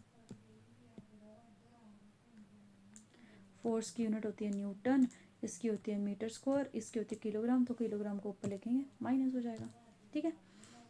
तो ये कंजर्वेटिव इन नेचर होती है, अट्रैक्टिव इन नेचर होती है, सेंट्रल फोर्स है ये, लॉन्ग रेंज फोर्स और इनवर्स स्क्वायर लॉ को फॉलो करती है। क्वेश्चन आता है इनवर्स स्क्वायर लॉ वाली फोर्स कौन सी है, तो कौन सी है, ग्रेविटेशन फोर्स, ठीक है। और ये सेंटीपिटल फोर्स भी है, टूवर्ड्स द सेंटर लगती है, और सेंटीपिटल फोर्स का अमाउंट क्या होता है, F C is equal to में एम वी स्क्वायर अपॉन में आर। अब आपको एक चीज़ पता है कि जो फोर्स है वो किसके इक्वल होती है, एम अपॉन में आर। तो कई बार ये क्वेश्चन पूछते हैं कि सेंट्रीपिटल फोर्स में एक्सेलरेशन की वैल्यू कितनी है, दोनों को कंपेयर करो, यहाँ पे भी m है, यहाँ पे भी m है, इसमें m के अलावा क्या है, वी स्क्वायर अपॉन में r, तो सेंट्रीपिटल फोर्स में एक्सेलरेशन की वैल्यू है वी स्क्वायर अपॉन में r, राइट। उसके बाद ये बहुत ही ज़्यादा ज़्यादा ज़्यादा वेरी वेरी वेरी वेरी करके आप इसको मेंशन कर सकते हो, बहुत इंपॉर्टेंट है। इसके ऊपर हर बार क्वेश्चन देखने को मिलता ही मिलता है पेपर में, ठीक है। तो इसको हम क्या बोल सकते हैं कि it is a very very important. अब जो ग्रेविटी होती है, ग्रेविटी क्या है कि दैट द जो फोर्स ऑफ अट्रैक्शन होती है किसी भी ऑब्जेक्ट और अर्थ के बीच में, उसको हम ग्रेविटी बोल देते हैं, ठीक है। सो इसका जो फॉर्मूला है, देखो ये रहा इसका फॉर्मूला, ये आता है हमारे पास जी एम अपॉन में आर स्क्वायर। तो आप यहाँ से ध्यान से देखना, ये डिस्टेंस के इन्वर्सली प्रोपोर्शनल है, डिस्टेंस की क्या है, इन्वर्सली प्रोपोर्शनल, और इसकी वैल्यू क्योंकि ये कांस्टेंट होती है 9.8 मीटर पर सेकेंड होती है सरफेस ऑफ ए अर्थ। कहाँ पे होती है, सरफेस ऑफ द अर्थ। अब देखो अर्थ कुछ एक ऐसी शेप की है, ठीक है, ऐसी शेप की, तो जो ये लाइन है इसको इक्वेटर बोला जाता है और इस लाइन को क्या बोला जाता है, पोल। अब ध्यान से देखना, जो इक्वेटर है, ये इक्वेटर, इसका डिस्टेंस ज़्यादा है, तो डिस्टेंस ज़्यादा है तो विच मीन्स इक्वेटर पे डिस्टेंस ज़्यादा है, इक्वेटर पे ग्रेविटी, जो एक ग्रेविटी की वैल्यू है वो क्या होगी, कम, ठीक है। डिस्टेंस मैक्सिमम है तो ग्रेविटी क्या होगी, मिनिमम। और पोल पे हम बात करें तो डिस्टेंस कम है, तो डिस्टेंस कम है तो ग्रेविटी क्या होगी, ज़्यादा। तो मतलब जब हम इक्वेटर से पोल की तरफ चलते हैं तो ग्रेविटी इंक्रीज़ करती है, पोल से इक्वेटर की तरफ चलते हैं ग्रेविटी डिक्रीज़ करती है। ऐसे वो रिलेशन देके पूछता है, आपको वो बताना है, ठीक है। उसके बाद अगर हम बात करें, जो ग्रेविटी होती है सेंटर ऑफ अर्थ वो 0 होती है, इसको भी याद रखना है, सेंटर ऑफ अर्थ पे 0, सरफेस ऑफ अर्थ पे 9.8। उसके बाद मैक्सिमम होती है हमारे पास पोल पे और मिनिमम हमारी कहाँ पे होती है, इक्वेटर पे। बहुत बहुत बहुत बहुत इंपॉर्टेंट, अच्छे से याद रखना है इसको, ठीक है। उसके बाद मून है, moon is a natural satellite of earth, ठीक है, इसको नेचुरल सैटेलाइट बोला जाता है अर्थ की। तो जो जो वहाँ पे ग्रेविटी होती है मून पे, वो अर्थ की ग्रेविटी का 1/6 टाइम है, तो जब इसको डिवाइड करते हैं तो 1.63 मीटर पर सेकेंड होता है, ठीक है। तो अगर ऐसे पूछा जाए कि किसी का वेट अर्थ पे 60 kg है तो बताओ मून पे कितना होगा, तो हम उसको 6 से सिंपली डिवाइड कर देंगे तो वो हमारा मून पे वेट आ जाएगा, ठीक है।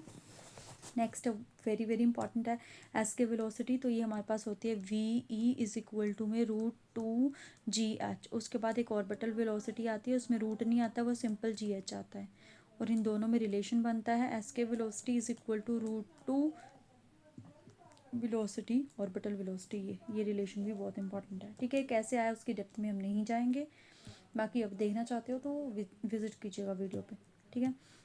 उसके बाद इसके ऊपर भी क्वेश्चन आया हुआ है, तो एनर्जी ऑफ ए सैटेलाइट, ठीक है, काइनेटिक एनर्जी जो सैटेलाइट की है वो होती है GM अपॉन में 2R, ठीक है, GM अपॉन में 2R। और जो पोटेंशियल एनर्जी है वो हमारे पास होती है -GM अपॉन में R। तो काइनेटिक एनर्जी तो जो हमारी एनर्जी है उसी के इक्वल होती है, बट पोटेंशियल एनर्जी उसका डबल हो जाती है, पोटेंशियल एनर्जी क्या हो जाती है, उसका डबल हो जाती है, क्योंकि इसके साथ तो 2 नहीं है।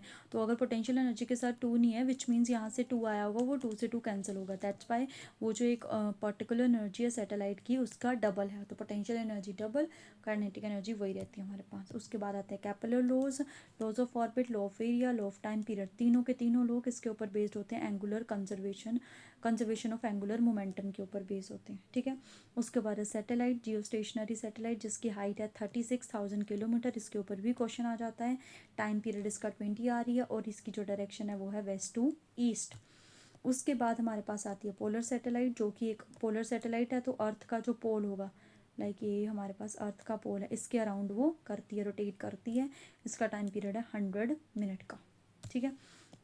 उसके बाद एक छोटी सी टर्म है बाउएंसी, इसके ऊपर बहुत बार क्वेश्चन पूछते हैं। तो बाउएंसी क्या है कि जब भी हम किसी लिक्विड में किसी ऑब्जेक्ट को क्या करते हैं, डालते हैं किसी ऑब्जेक्ट को, तो वो ऊपर की तरफ आता है, तो और जो वाटर उसको अप थ्रस्ट लगाता है उसी को बोला जाता है बाउएंसी।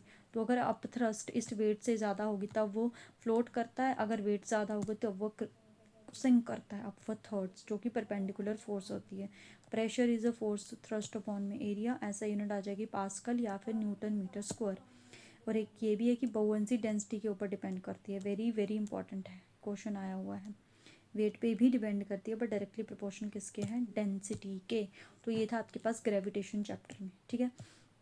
अब ये कुछ एक चैप्टर हैं जो 11th-12th के इम्पॉर्टेंट चैप्टर हैं। है तो इसमें बहुत सारी चीज़ें, बट मैं कुछ एक इम्पॉर्टेंट चीज़ें आपको बताऊंगी। दैट आपको चार्ज के बारे में तो पता है, दो तरह के चार्ज होते हैं, पॉजिटिव नेगेटिव, उनका अमाउंट आपको पता होना चाहिए कि जो प्रोटॉन का मास है बहुत ज़्यादा होता है as compare two electron, 2100 times ज़्यादा। ठीक है। पॉजिटिव लाइक चार्ज रिपेल करते हैं, अपोजिट चार्ज अट्रैक्ट करते हैं। कंजर्वेशन ऑफ ए चार्ज का मतलब है कि there is no change in a charge. ठीक है। बाकी क्वांटाइजेशन ऑफ चार्ज का आपको पता ही है, दैट इज़ NE, वो हम चार्ज लगाया हुआ है। उसके बाद कूलम्स लो, जैसे हमारा ग्रेविटेशन लो था वैसे कूलम्स लो है। इसकी जगह यहाँ पे क्या आता है हमारे पास, वही M1 M2 रहेगा, नीचे भी R स्क्वायर, नहीं सॉरी Q1 Q2 आ जाएगा यहाँ पे, क्योंकि चार्ज की बात है, नीचे R स्क्वायर ही आएगा और K कांस्टेंट आता है। K कांस्टेंट की जगह हम लिखते हैं 1/4πε0। ज़्यादा नहीं, बस जस्ट इसको देखो, 1/4πε0, where epsilon is a permittivity, where epsilon is a permittivity. तो इस परमिटिविटी की कई बार वो यूनिट पूछ लेता है। तो इस परमिटिविटी की कैसे यूनिट निकालेंगे, देखो यहाँ पे है Q1 Q2 अपॉन में R स्क्वायर, तो इसकी यूनिट निकालनी है, इसको यहाँ ले जाओ, ये यहाँ आ गया, फोर्स नीचे आ जाएगा, Q1 Q2 आ जाएगा, नीचे R स्क्वायर आ जाएगा। फोर्स की यूनिट क्या हो जाएगी, न्यूटन पर हो जाएगी क्योंकि नीचे है। इसकी यूनिट हो जाएगी कूलम स्क्वायर, इसकी भी पर मीटर हो जाएगी, पर मीटर। ये देखो यही रही यूनिट, तो ऐसे आप यूनिट बना सकते हो। ठीक है। उसके बाद electric field also very very important. Electric field होती है दैट द रीजन, जो भी रीजन अराउंड द चार्ज, ठीक है, वो हमारे पास एक तरह से इलेक्ट्रिक फील्ड होता है। टेस्ट चार्ज ये हमें पता है कि पॉजिटिव इन नेचर होता है। बाकी इलेक्ट्रिक फील्ड इंटेंसिटी, इसका फॉर्मूला होता है हमारे पास फोर्स अपॉन में टेस्ट चार्ज, फोर्स अपॉन में टेस्ट चार्ज। तो इसका फॉर्मूला ये बनता है 1/4πε0 Q अपॉन में R स्क्वायर, क्योंकि एक चार्ज यहाँ से कैंसिल हो जाएगा। ठीक है। Now electric field lines, electric field lines एक इमेजिनरी लाइंस है जो हमें एक पाथ के बारे में बताती है, तो इलेक्ट्रिक फील्ड को स्टडी कैसे करना है। ठीक है। तो इसकी जो इंपॉर्टेंट प्रॉपर्टी है उसको याद रखना है, कभी भी दो इलेक्ट्रिक फील्ड लाइंस पास नहीं करती, क्रॉस नहीं करती एक दूसरे को। Electric field lines inside the hollow cylinder, की कोई खाली सिलेंडर है तो उसके अंदर वो बिट जीरो होती है, और इलेक्ट्रिक फील्ड हमेशा परपेंडिकुलर होती है सरफेस के। ठीक है। उसके बाद एक डायपोल आता है, इलेक्ट्रिक डायपोल। डायपोल क्या है, एक ऐसी अरेंजमेंट होती है जिसमें दो चार्ज होते हैं इक्वल अमाउंट के बट इन अपोजिट चार्ज, और बीच में जो डिस्टेंस होता है वो होता है 2l, तो इसको बोलते हैं इलेक्ट्रिक डायपोल। एक टर्म आती है यहाँ पे डायपोल मूवमेंट, जो कि होती है चार्ज इंटू में लेंथ, यूनिट आ जाएगी कूलम मीटर। उसके बाद इनके ऊपर तो क्वेश्चन नहीं आएगा। Next is a electric flux. ठीक है। इलेक्ट्रिक फ्लक्स होती है किसी गिवन सरफेस में से कितनी ज़्यादा इलेक्ट्रिक फील्ड लाइन जो है वो पास कर रही है, वो है आपकी electric flux. Electric field into में DS, इलेक्ट्रिक फील्ड की यूनिट होती है न्यूटन पर कूलम, और इसकी यूनिट क्या आ जाएगी, मीटर स्क्वायर। ठीक है। इलेक्ट्रिक फ्लक्स की। उसके बाद इसकी गॉस थ्योरम है। गॉस थ्योरम क्या बोलती है हमारे पास, that phi is equal to ये इलेक्ट्रिक फ्लक्स चार्ज अपॉन में एप्सिलॉन नॉट। किसी वायर के लिए होती है हमारे पास ये, और शीट के लिए ये होती है, क्योंकि एक बार उन्होंने वायर के लिए पूछी हुई है, तो वायर के लिए हमारे पास। ठीक है। देखो इलेक्ट्रिक फील्ड की, इलेक्ट्रिक फील्ड इंटेंसिटी मैंने क्या बोली, क्या होती है, फोर्स अपॉन में चार्ज। क्या होती है, फोर्स अपॉन में चार्ज। तो इसकी ऐसे यूनिट क्या आएगी, देखो फोर्स की यूनिट क्या होती है न्यूटन, चार्ज की यूनिट क्या होती है पर कूलम, तो ऐसे आप यूनिट। तो हर किसी की यूनिट फाइंड करने के लिए ज़रूरी है आपको फॉर्मूला आना चाहिए, राइट। तो ये इलेक्ट्रिक फील्ड इंटेंसिटी वाले चैप्टर का पार्ट है। उसके बाद हमारे पास एक पोटेंशियल आता है, इलेक्ट्रिक पोटेंशियल। तो पोटेंशियल को हमने वहाँ पे भी डिस्कस कर लिया था। वहाँ पे हमने फॉर्मूला पढ़ा था कि जो पोटेंशियल होता है वो होता है वर्क डन अपॉन में चार्ज। तो देखो वर्क डन क्या होता है हमारे पास, फोर्स इंटू में डिस्टेंस अपॉन में चार्ज। तो यहाँ पे वही फोर्स आ गई हमारे पास। ये फोर्स क्या होती है 1/4πε0 क्यू नोट अपॉन में, एक क्यू नोट पहले से ही है तो क्यू नोट से क्यू नोट कैंसिल, और R स्क्वायर से एक R भी कैंसिल। तो इलेक्ट्रिक फील्ड और इसमें डिफरेंस क्या आया, R का।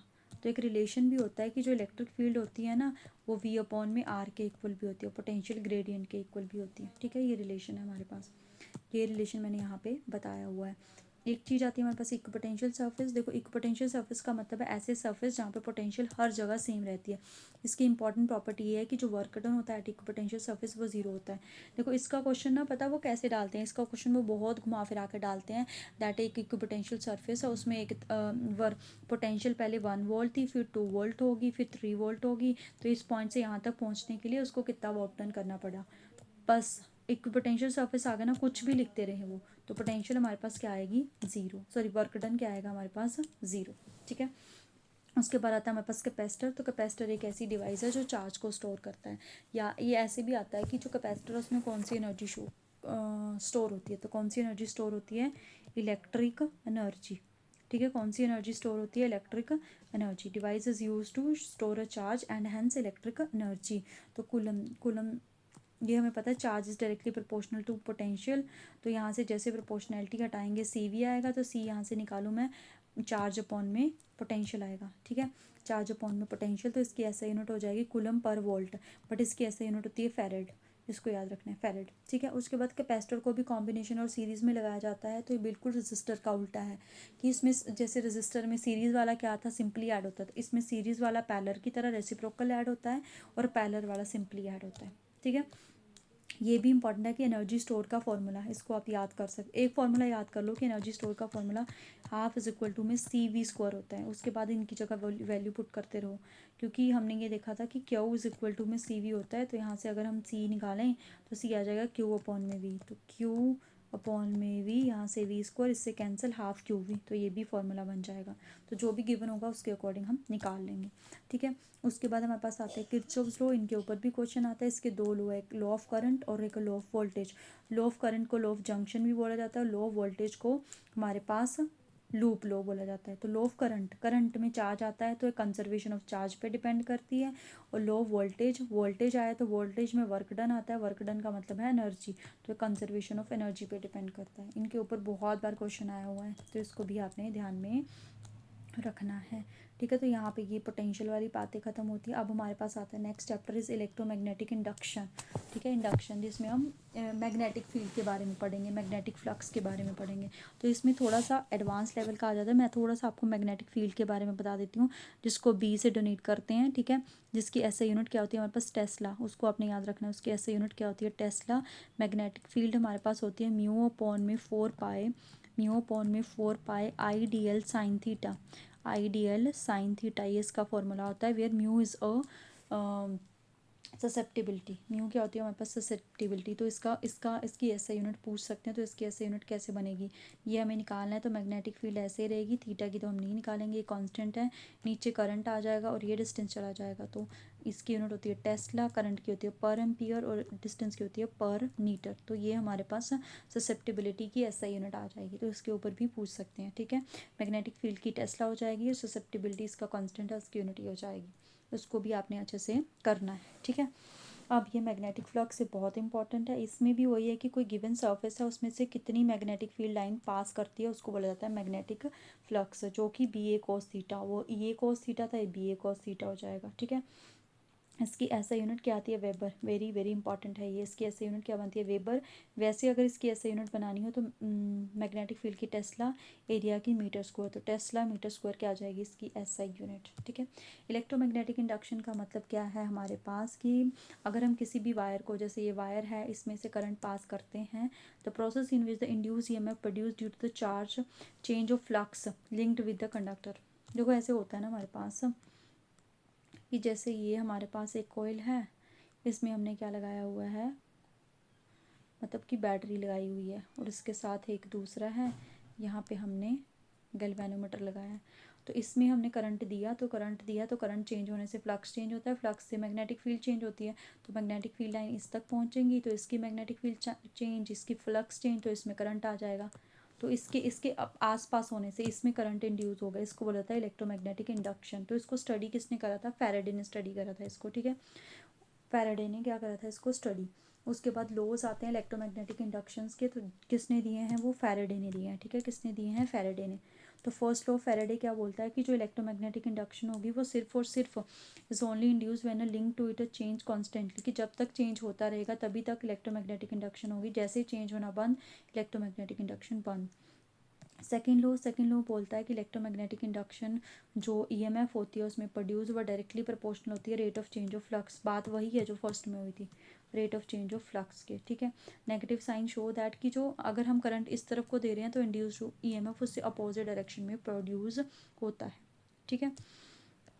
उसके बाद हमारे पास आता है लेंस लो, तो लेंस लो हमें डायरेक्शन के बारे में बताता है कि इनकी डायरेक्शन क्या होती है, अपोजिट, और ये किसके ऊपर बेस्ड होता है, law of conservation of energy के ऊपर, ये क्वेश्चन भी आता है law of conservation of energy के ऊपर। बाकी मेथड्स बताए हैं, ये कोई ऐसा इंपॉर्टेंट नहीं है, बट एक बार आप गो थ्रू कर सकते हो। उसके बाद एडी करंट एक टर्म आती है, also very very important, the current induced in a bulk piece of a metal in the form of eddy, मतलब ऐसे आयरन का पीस है उसमें करंट ऐसे ऐसे एडी की फॉर्म में ऐसे ऐसे ऐसे सर्कल की फॉर्म में, उसको बोलते हैं एडी करंट। इसकी एप्लीकेशन इंपॉर्टेंट है। फर्नेस में यूज़ होता है, ट्रेन ब्रेक्स में यूज़ होता है, स्पीडोमीटर में, इंडक्शन मोटर में, इलेक्ट्रिक पावर्स मीटर, ठीक है, स्पीडोमीटर में भी यूज़ होता है। इसकी वजह से हीटिंग होती है, डैम्पिंग होती है और लॉस ऑफ एनर्जी होती है, ठीक है। हीटिंग भी होती है, डैम्पिंग भी होती है और लॉस ऑफ एनर्जी भी होता है, ठीक है। लॉस ऑफ एनर्जी तो हर फिनोमिनन में होता ही है। उसके बाद आता है हमारे पास सेल्फ इंडक्शन। सेल्फ का मतलब है एक ही सर्किट के अंदर, ठीक है। तो ये डायरेक्टली प्रोपोर्शनल, मतलब flux is directly proportional to I. जैसे हम प्रोपोर्शनैलिटी हटाते हैं तो एक कांस्टेंट आएगा एल, इसको बोला जाता है coefficient of a self induction, coefficient of a self induction, ठीक है। और इसकी ऐसे यूनिट होती है हेनरी, इसको याद रखना है। या फिर इसकी ऐसे यूनिट क्या हो जाएगी, एल आई। यहाँ से अगर मैं एल निकालूँ, करंट अपॉन में आई, तो करंट इसकी फ्लक्स अपॉन में करंट, फ्लक्स की होती है वेबर, करंट की होती है एम्पियर, तो वेबर पर एम्पियर भी इसी की यूनिट है। उसके बाद म्यूचुअल इंडक्शन है, तो म्यूचुअल इंडक्शन में हम 2 की बात करेंगे, होगा तो इसमें भी वही, यहाँ पे एम आएगा, बस ऐसा यूनिट वही हेनरी ही रहेगी, इसमें कोई चेंज नहीं होने वाला है, ठीक है।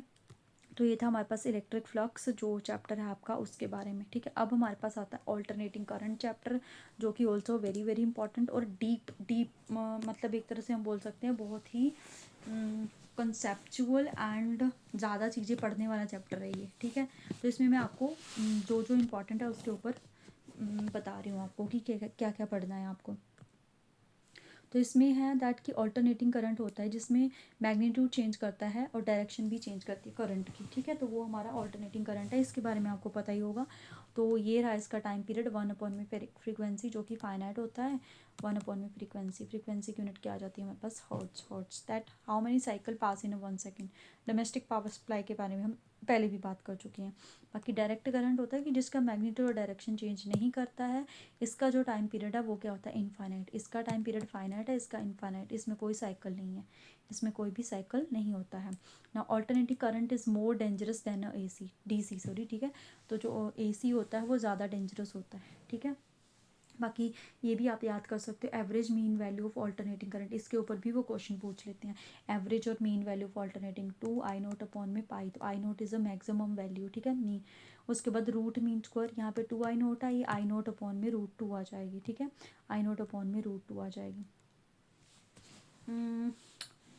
इनके ऊपर तो नहीं आएगा क्वेश्चन, आपको आएगा फेज, ये जो चीज़ें हैं सर्किट, ये चीज़ कहाँ गई वो, ये इसके ऊपर क्वेश्चन आएगा XL, जिसको बोला जाता है इंडक्टिव रिएक्टेंस। मतलब कि जो इंडक्टर होता है ना हमारे पास, इंडक्टर क्या होता है, जो मैग्नेटिक एनर्जी को, मैग्नेटिक फील्ड को जो स्टोर करता है। जैसे इलेक्ट्रिकल एनर्जी को जो स्टोर करता है वो कैपेसिटर होता है, इसी तरह मैग्नेटिक एनर्जी को, मैग्नेटिक फील्ड को जो स्टोर करता है वो हमारे पास क्या होता है, वो हमारा इंडक्टर होता है। तो इंडक्टर की जो रेजिस्टेंस है, मतलब कि जब ये देखो ऐसे होता है, एक हमने रेजिस्टर लगा दिया, एक कैपेसिटर लगा दिया, और इंडक्टर ऐसा होता है कॉइल सी फॉर्म में, तीनों हमने एक सर्किट में अप्लाई करें, ठीक है। तीनों हमने एक सर्किट में अप्लाई करें, मतलब ऐसे ऑल्टरनेटिव करंट दिया इसको, तो ये तीनों कुछ ना कुछ रेजिस्टेंस ऑफर करेंगे। तो जो इंडक्टर ऑफर कर रहा है उसको बोला जाता है इंडक्टिव रिएक्टेंस, क्योंकि है तो वो रेजिस्टेंस है, उसकी यूनिट क्या होगी हमारे पास होगी ओम। इसका फॉर्मूला था ओमेगा एल। इसी तरह कैपेसिटर भी वो करेगा, उसको बोला जाता है कैपेसिटिव रिएक्टेंस। उसको क्या बोला जाता है, नीचे होगा वो कैपेसिटिव रिएक्टेंस, ये रहा। उसकी भी ऐसे यूनिट ये होगी, बट उसका फॉर्मूला है 1 में ओमेगा सी, और उसका formula omega L. Omega is the angular frequency, और एल इज़ द इंडक्टेंस, और सी इज़ द कैपेसिटेंस।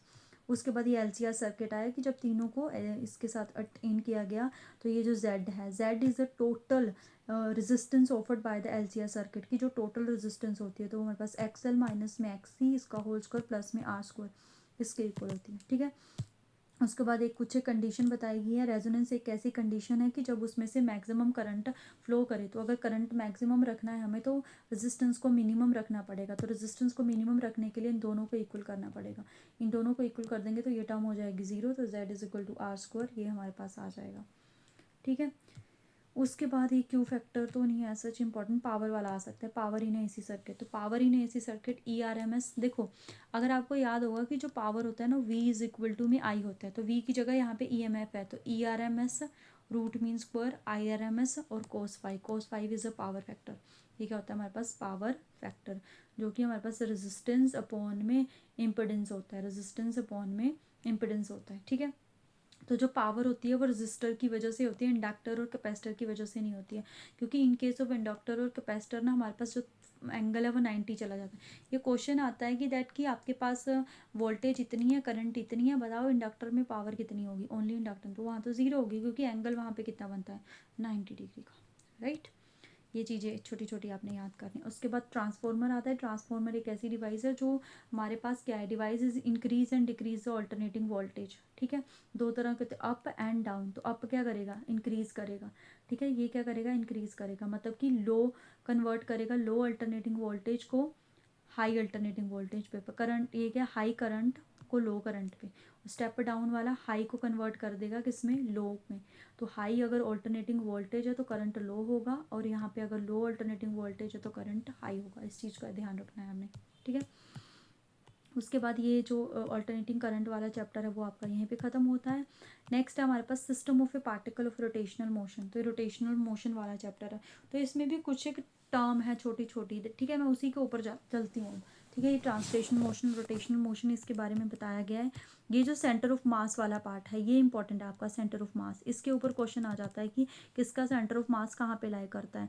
ज़्यादातर वो जो ये है ना, ring, semi circular loop, hollow sphere, bangle, इनके इनके बारे में पूछता है कि इनका जो सेंटर ऑफ मास है वो कहाँ, वो इनका centre of mass always outside the body lie करता है। कहाँ पे लाई करता है, आउटसाइड द बॉडी, ठीक है। इसको आपने याद रखना है, आउटसाइड द बॉडी। उसके बाद ये टर्म्स है कुछ है, क्योंकि रोटेशनल मोशन है, सर्कुलर मोशन है एक तरह से, वहाँ पे हम टर्म यूज़ करेंगे।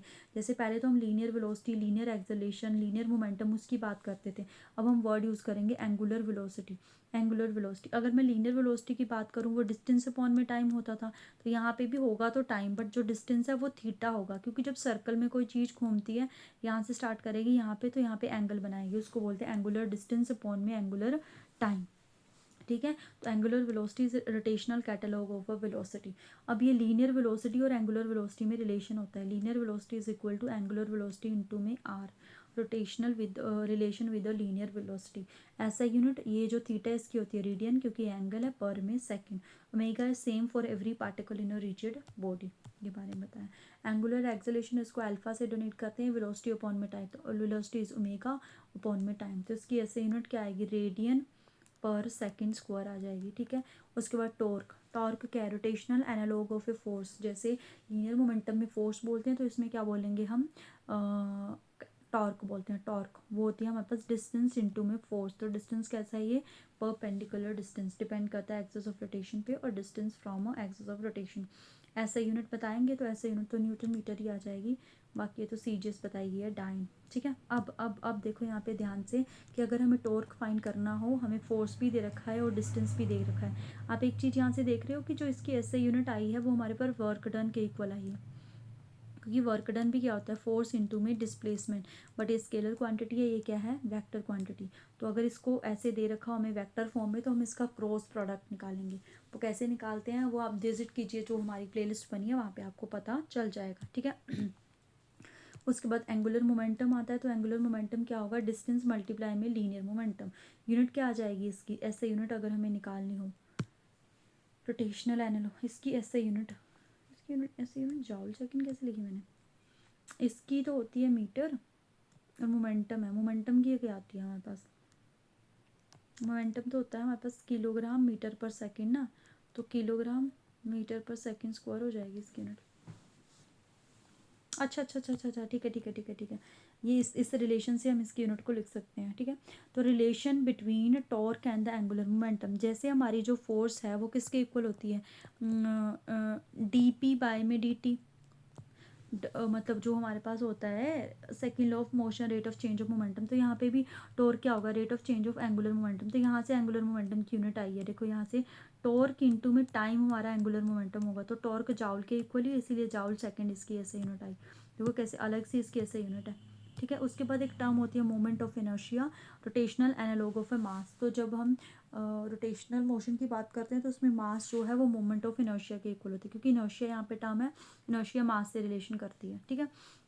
तो यहाँ से हम निकालेंगे ये रिलेशन कैसे आया, वो तो हम नहीं निकालेंगे। ये जो रिलेशन है ना हमारे पास, ये रिलेशन बहुत इंपॉर्टेंट है, दैट द एंगुलर मोमेंटम जो है वो किसके इक्वल है, वो हमारे पास moment of inertia and angular velocity, बहुत ही ज़्यादा इंपॉर्टेंट है हमारे पास ये।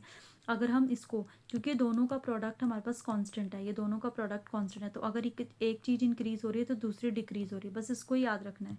इसका रीज़न ये है कि जब भी डाइवर्स है वो काफ़ी ऊपर से जंप करता है तो वो अपने हाथ को कर्ल कर लेता है। इसका रीज़न क्या है, हाथ को कर्ल कर लिया, मतलब ऐसे है ना डाइवर, उसके हाथ ऐसे होंगे ऐसे, तो उसने अगर हाथ को कर्ल कर लिया तो ये डिस्टेंस कम हो गया, डिस्टेंस कम हुआ, ठीक है, डिस्टेंस कम होगा हमारे पास, तो हमारा मास कम हो जाएगा, ये मास कम हो जाएगा तो हमारी एंगुलर वेलोसिटी इंक्रीज़ कर जाएगी, ठीक है।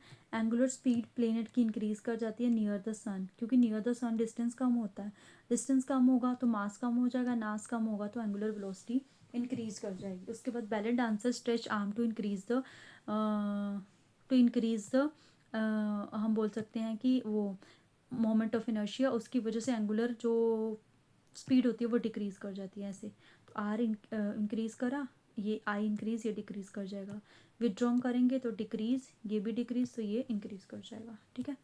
तो ये था हमारे पास रोटेशनल मोशन में। अब नेक्स्ट है हमारे पास mechanical property of a solid, ठीक है। ये चैप्टर भी बहुत इंपॉर्टेंट है, इसमें स्ट्रेस और स्ट्रेन के बारे में बताया गया है। Elasticity, plasticity. इलास्टिसिटी होती है ऐसी प्रॉपर्टी जिससे जो है कोई भी ऑब्जेक्ट है वो अपनी सेम पोजीशन में आ जाता है, ठीक है। और प्लास्टिसिटी होती है inability of body to return its position, ठीक है। जैसे इसका एग्जांपल ये है ना कि आफ्टर यूज़ जो ब्रिजेस है या फिर बिल्डिंग्स हैं उनको क्या बोल दिया जाता है, वो डेंजर है। क्यों? क्योंकि जो एक कोई भी चाहे कितनी भी सॉलिड भी चीज़ है उसकी जो इलास्टिक लिमिट है वो एक्सीड कर जाती है। बार बार बार बार हम उस पे से इतने व्हीकल जो है वो डेली की डेली जा रहे हैं, तो वो क्या है, वही है उसकी इलास्टिसिटी क्या कर जाती है, डिक्रीज़ कर जाती है। तो सबसे ज़्यादा इलास्टिसिटी होती है सॉलिड में, क्योंकि सॉलिड तो कॉम्प्रेस ही नहीं होता, तो उसकी ओरिजिनल पोजिशन बहुत जल्दी गेन कर लेता है। बहुत इंपॉर्टेंट है ये स्ट्रेस एंड स्ट्रेन टर्म जो है, स्ट्रेस एंड स्ट्रेन। तो स्ट्रेस हमारे पास होती है फोर्स अपॉन में एरिया, ठीक है। स्ट्रेस हमारे पास होती है restoring force per unit area, unit निकालेंगे न्यूटन पर मीटर स्क्वायर, यानी कि पास्कल, ये प्रेशर के इक्वली होता है। डिफॉर्मिंग फोर्स बोलते हैं इसको, हम क्या बोलते हैं, डिफॉर्मिंग फोर्स। डायमेंशन फॉर्मूला हम निकाल सकते हैं। बाकी हमारे पास जो स्ट्रेस होती है वो नॉर्मल और टेंजेंशियल स्ट्रेस होती है। नॉर्मल मतलब कि परपेंडिकुलर, तो टेंसाइल स्ट्रेंथ और कंप्रेसिव स्ट्रेंथ। फॉर एग्जांपल हमारे पास ये कोई ऑब्जेक्ट है, ये कोई ऑब्जेक्ट है ऐसे, तो अगर इसमें हमने ऐसे लगाई, इस तरफ को फोर्स लगाई, तो ये हो जाएगी कंप्रेसिव, और अगर हम इस तरफ को लगा रहे हैं, इस तरफ को बाहर को, वो हो जाएगी टेंसाइल स्ट्रेंथ, उससे इंक्रीज़ करती है, इसमें डिक्रीज़ करती है।